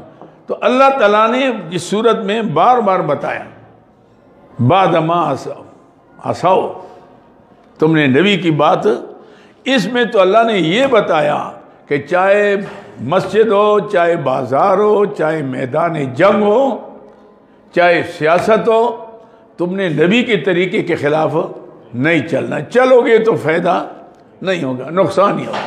اللہ نے بتایا یہ عارضی تمہیں جو شکست ملی اس وجہ سے ملی کہ تم نے اپنے نبی کی بات نہیں مانی، تو اس وجہ سے، لیکن میں معاف کرتا ہوں چونکہ تمہاری نیت خالص تھی۔ اجتہادی غلطیوں نے کہا بھئی کہاں تک بیٹھیں گے، چلو چلتے ہیں، نہیں جان اجتہادی غلطی ہوئی، باقی معاملہ جو ہے وہ تو ٹھیک ہے، سمجھے میری بات کو۔ تو اس لیے اللہ نے فرمایا اذ غدوت من اہلک تبوئ المؤمنین مقاعد للقتال، آج سے یعنی تو آگے قرآن کہتا ہے کہ جب تم پہنچ گئے اور تم نے ان کو مارا اور بگایا، آج میں نہیں، لیکن اس کے بعد تم نے حتیٰ اذا فشلتم وعصیتم من بعد ما اراکم ما تحبون، تو اس کے بعد پھر یہ مسئلہ ہو گیا، ورنہ پہلے تو تم نے ایک دم ان پر حملہ کر کے ختم کیا۔ تو یہ تینوں اعتراضات جو تھے، اب 5 شبہات کس پر ہوئے؟ توحید پر، اور 3 شبہات رسالت پر ہوئے۔ اب میں نے کہا اس صورت کے اندر 2 تقریریں ہیں، کتنی؟ ایک تقریر ہو گئی ازالہ شبہات، اور دوسری تقریر ہے خلاصہ مضامین۔ تقریر 2 خلاصہ مضامین۔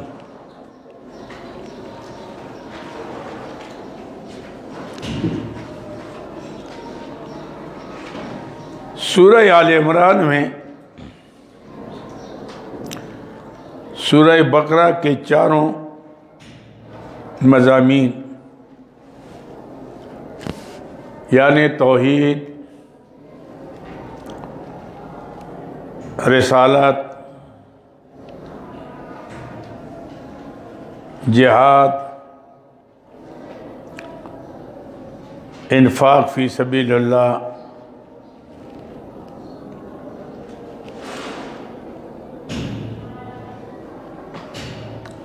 کا بیان ہے۔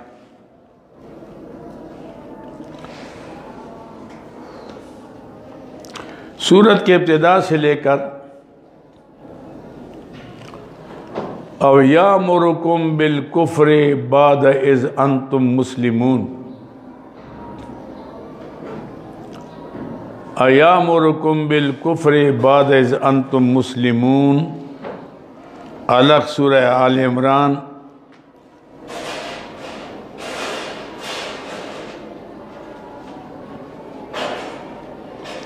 رکوع نمبر 8 تک۔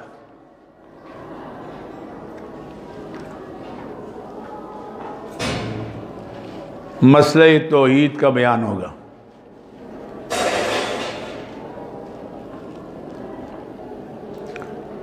اور اس کے بعد وَإِذْ أَخَذَ اللَّهُ مِيثَاقَ النَّبِيِّينَ، وَإِذْ أَخَذَ اللَّهُ مِيثَاقَ النَّبِيِّينَ الخ سے لے کر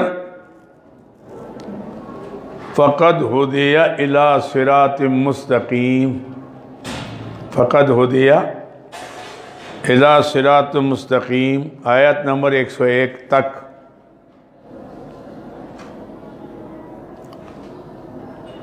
مضمون رسالت ہوگا۔ اس کے بعد یا ایھا الذین آمنوا اتقوا اللہ، یا ایھا الذین آمنوا اتقوا اللہ حق تقاتہ، الگ سے یعنی الگ آیت نمبر 102 سے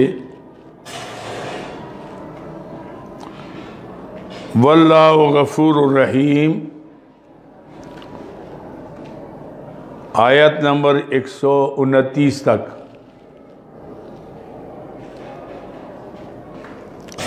مضمون جہاد، مضمون اس کے بعد یا ایھا الذین آمنوا لا تاکلوا الربا،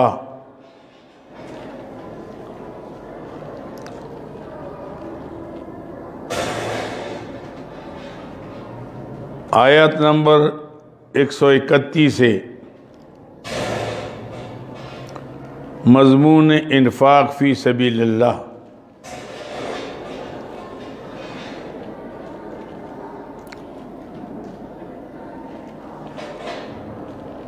اور ہر دو مضامین کو 4 مرتبہ اعادہ کیا گیا۔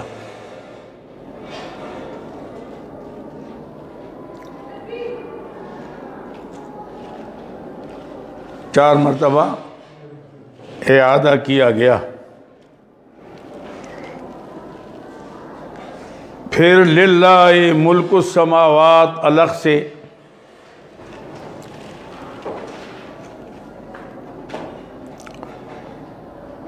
چاروں مضامین کا اعادہ مع دلائل ہوگا۔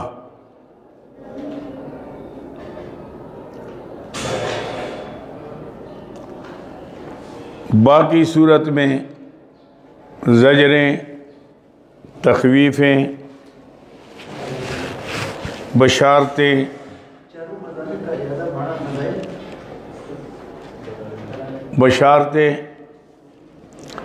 اور 6 مرتبہ مسئلہ توحید کا اعادہ ہوگا۔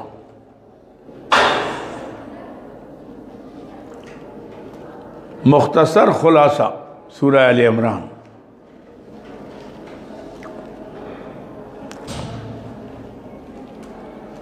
اللہ کے آخری پیغمبر آ چکے ہیں،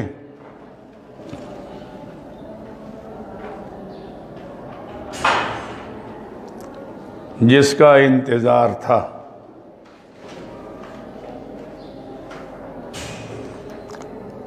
اس پر ایمان لے آؤ،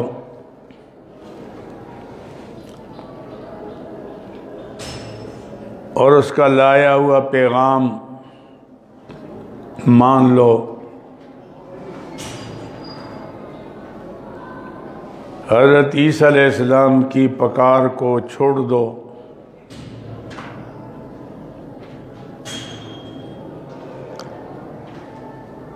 اللہ کے آخری پیغمبر صلی اللہ علیہ وسلم کے ساتھ مل کر توحید و رسالت کے خاطر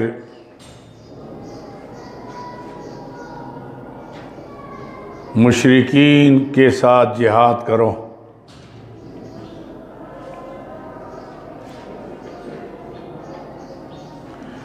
سورہ فاتحہ میں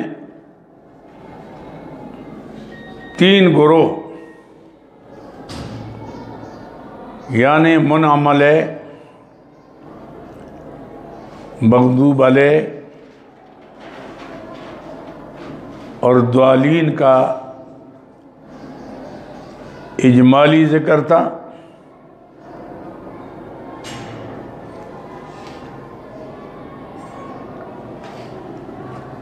پھر سورہ بقرہ اور آل عمران میں ان کا تفصیلی ذکر ہوگا.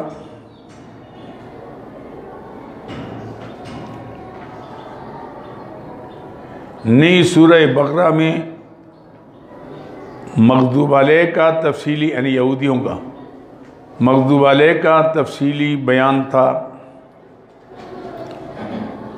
آل عمران میں ضالین کا تفصیلی بیان ہوگا.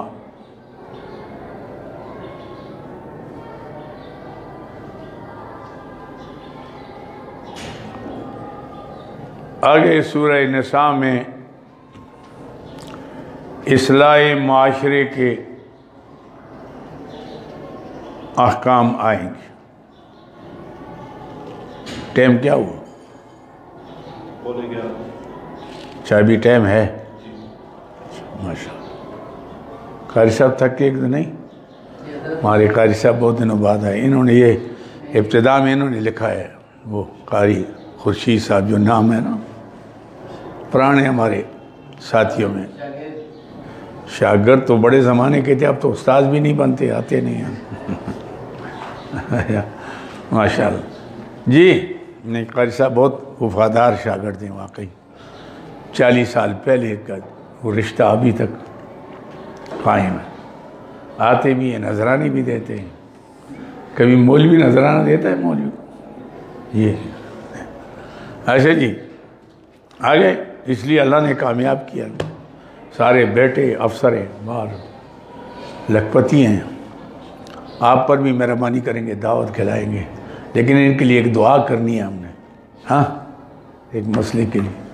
اچھا جی چلو گپ شپ ہوگی، خوش ہو گیا میں. لیکن جی سورہ نساء، کیونکہ کل سے سبق شروع ہوگا، ترجمہ تو اس لیے میں کہتا ہوں کچھ لکھائی ہو جائے، تاکہ پھر ساتھ ساتھ لکھائی ہوگی، لیکن وہ کچھ ٹائم تو آپ کو ملے گا نا چلتے ہیں، تاکہ کاپیوں میں کاپیاں ہو رہی ہیں، سب بنا رہے ہیں. میں دیکھوں گا کاپی کس طرح. سورہ نساء ترتیب قرآنی نمبر 4. ترتیبی نزولی 92. مدنیت نزلت قبل الزلزال وبعد الممتحنہ. قبل الزلزال وبعد الممتحنہ. آیات 186، رکوعات 24.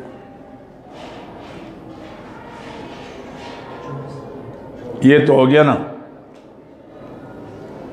ربط سورہ نساء با سورہ آل عمران.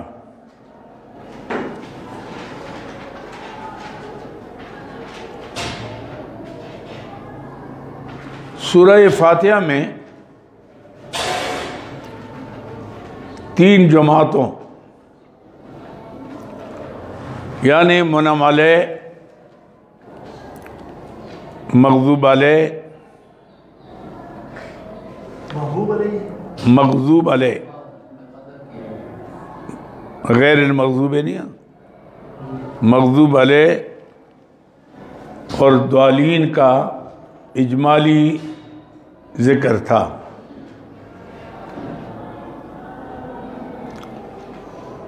سورہ بقرہ میں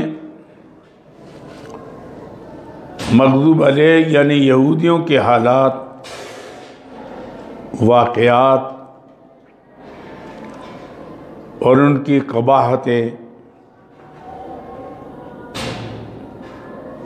بیان ہوئے. سورہ آل عمران میں ضالین یعنی نصارہ کا تفصیلی ذکر تھا.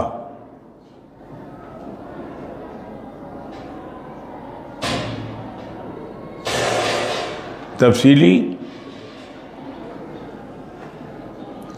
ذکر تھا۔ سورہ نساء میں پہلی جماعت یعنی منعم علیہ سے خطاب ہوگا، یا ایھا الذین آمنوا، یا ایھا الذین آمنوا، ایسے میں نہیں۔ نیز سورہ بقرہ اور آل عمران میں اصلاح عقیدے کا بیان تھا۔ اب سورہ نساء میں اصلاح معاشرے کا بیان ہوگا، یا مومنوں سے خطاب، ہاں سے بھی نہیں، اصلاح معاشرے کا بیان ہوگا۔ ربط نمبر 2، یہ لکھو ربط نمبر 1 نا، یہاں نمبر 2۔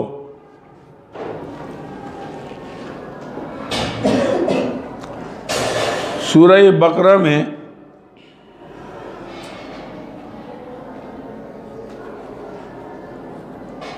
توحید و رسالت، جہاد اور انفاق کے ساتھ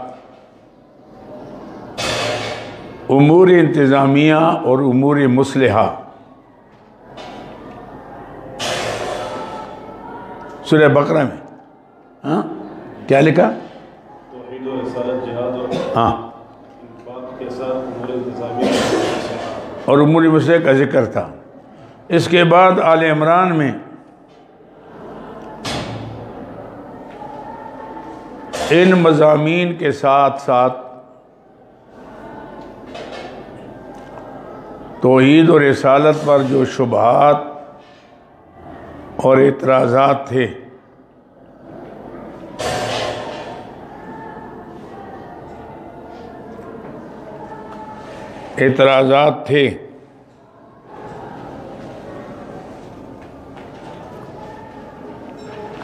ان کا ازالہ کیا گیا۔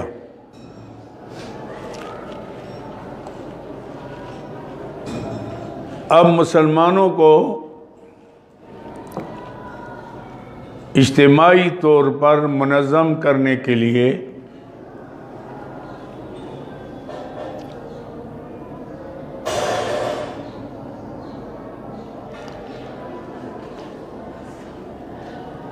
سورہ بقرہ کا ایک مضمون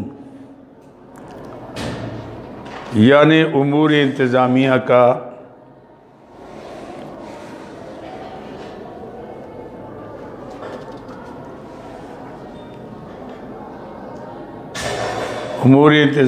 کا تفصیلی بیان آئے گا۔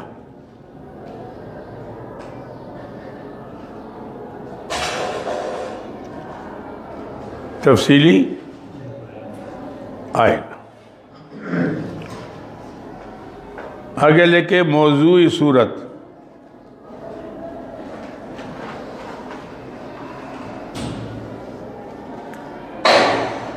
اس صورت میں اصلاح عرب ہوگی۔ وہاں تو یہودی عیسائی تھے نا، یہاں عرب ہوگی۔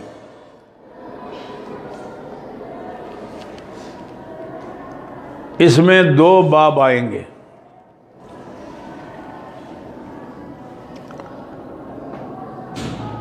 نمبر 1 تدبیر منزل،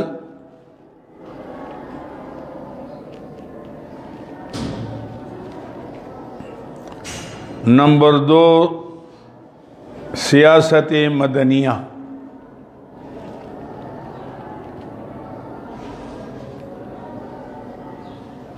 سیاست مدنیہ، تدبیر منزل کا باب 2 فصلوں پر مشتمل ہوگا۔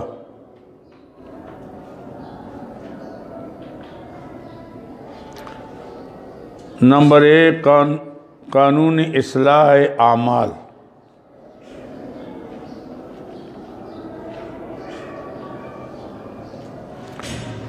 نمبر 2 قانون اصلاح ازواج اور اصلاح اولاد۔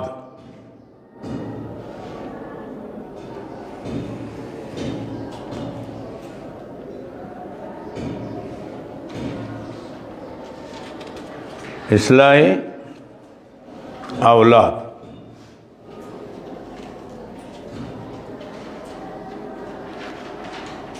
اچھا جی،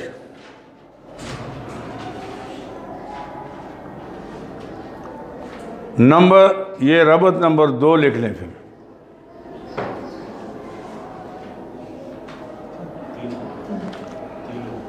سورہ نساء میں زیادہ تر امور انتظامیہ بیان ہوں گے.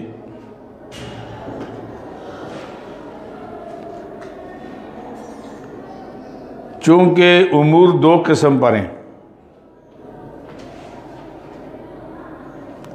کچھ ایسے امور ہیں جن کا تعلق رعایا سے ہے، عام پبلک ہے نا، رعایا سے.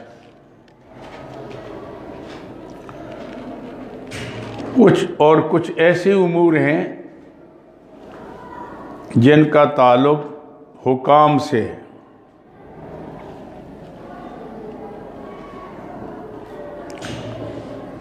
اس لیے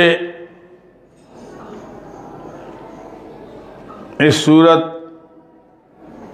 کو 2 حصوں میں تقسیم کیا جاتا ہے.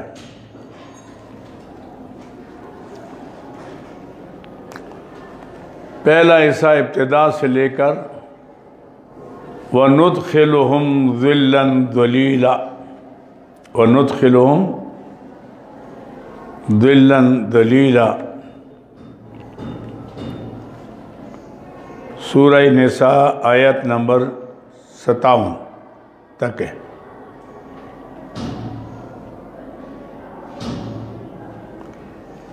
اور دوسرا حصہ ان اللہ یامرکم ان تؤدوا الامانات الگ سے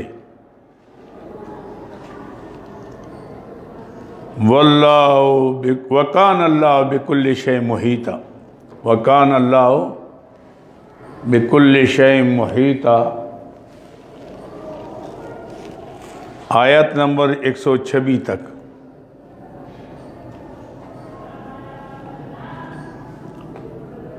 پہلے حصے میں رعایا کے احکام بیان ہوں گے. دن کی تعداد 14 ہے.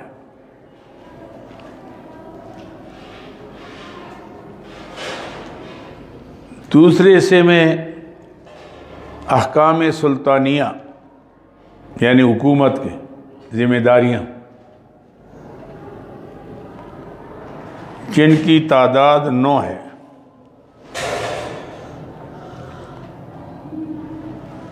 احکام رعایا کا محاصل یہ ہوگا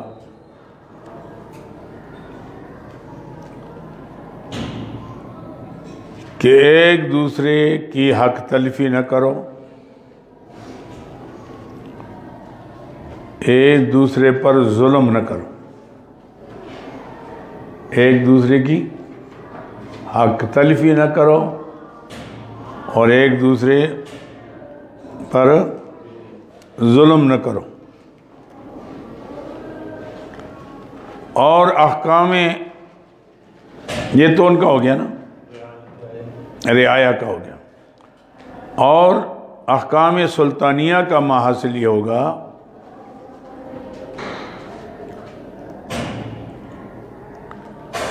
کہ کسی کی حق تلفی اور ظلم نہ ہونے دو. تم کس کام کے لیے ہو؟ کسی کی حق تلفی اور ظلم نہ ہونے دو. اور ہر حصے کے بعد مسئلہ توحید بیان ہوگا.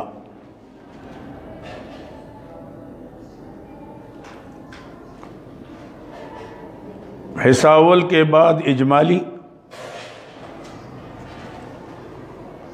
وَاعْبُدُوا اللَّهَ وَلَا تُشْرِكُوا بِهِ شَيْئًا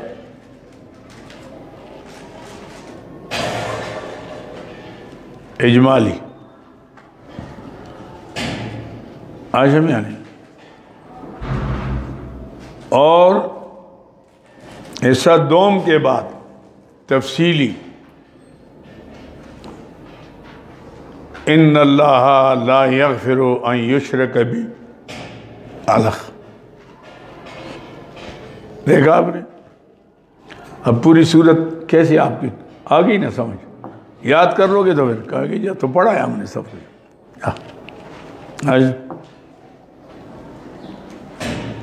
سورت کے ابتدا میں تخویف اخروی کا بیان ہوگا، یعنی جو آگے احکام آ رہے ہیں. تخویف میں نے لکھوایا تھا، تخویف لکھوائی نا. تخویف اخروی کا بیان ہوگا، یعنی جو آگے احکام آ رہے ہیں ان کو بجا لاؤ، ان کو بجا لاؤ ورنہ آخرت میں عذاب ہوگا.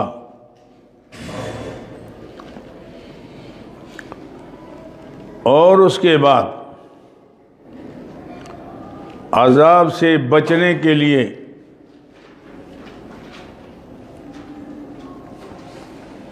امور ثلاثہ بیان ہوں گے. امور یعنی شرک نہ کرو، ظلم نہ کرو، احسان کرو. اللہ ہماری شیوخ پر قرآن رحمت نازل ہو. کیسے قرآن سمجھ میں آیا؟ اب دیکھو نا، اب یہ خلاصے یاد کر لیں گے، اب پڑھیں گے تو آپ کہیں گے یہ تو سب پڑھا ہے ہم نے. یہ ہے طریقہ. اب یہ ایسا طریقہ ہے جو نہیں ہے. ویسے اب ساری عمر تفسیر پڑھتے رہیں آپ کو سمجھ کچھ بھی نہیں آئے گا. اب یہ آپ کے ذہن میں نقشہ ہوگا نا، پورے قرآن میں آپ ایسے جائیں گے جیسے آدمی ہوائی جہاز میں جا رہا ہے. ایسے میں یہ شرک نہ کرو، ظلم نہ کرو، احسان کرو. باقی صورت میں زجریں، تخویفیں، بشارتیں مذکور ہوں گی، اور ایک امر مصلح بھی بیان ہوگا. انہیں نماز کا حکم ہوگا، امر مصلح. اور صورت کے آخر میں مذکورہ احکامات پر تنویرات یعنی روشنیاں. یہ جب ختم ہو گیا نا ایسا، پھر احکام آئیں گے، اس پر روشنی ڈالی جائے گی، یعنی روشنیاں آئیں گی. بس میرا خیال کافی ہو گیا. اس کو تیار کرو گے تو بات بنے گی. انشاءاللہ کل سے پھر ترجمہ شروع ہوگا. ساتھ ساتھ 1 گھنٹہ لکھائی کریں گے، 2 گھنٹے پڑھائی کریں گے، تاکہ لکھائی بھی ختم ہو، پڑھائی ساتھ چلتی رہے. پڑھائی میں تو کوئی مشکل نہیں. آپ بیٹھیں گے تو ہم تو عشاء کے بعد بھی، ہم نے چھتر پلین میں تو رات کو ہم تراویح تک، صبح تہجد تک پڑھاتے تھے. کون سی بات ہے. طالب علم بھی آ جائیں گے. ابھی سارے انتظار میں رمضان کے.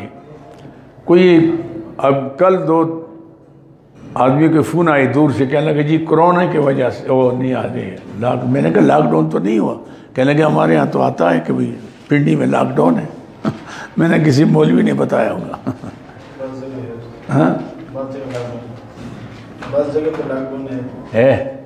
ہو سکتا ہے. بس تجھے تو کوئی مسئلہ ہے.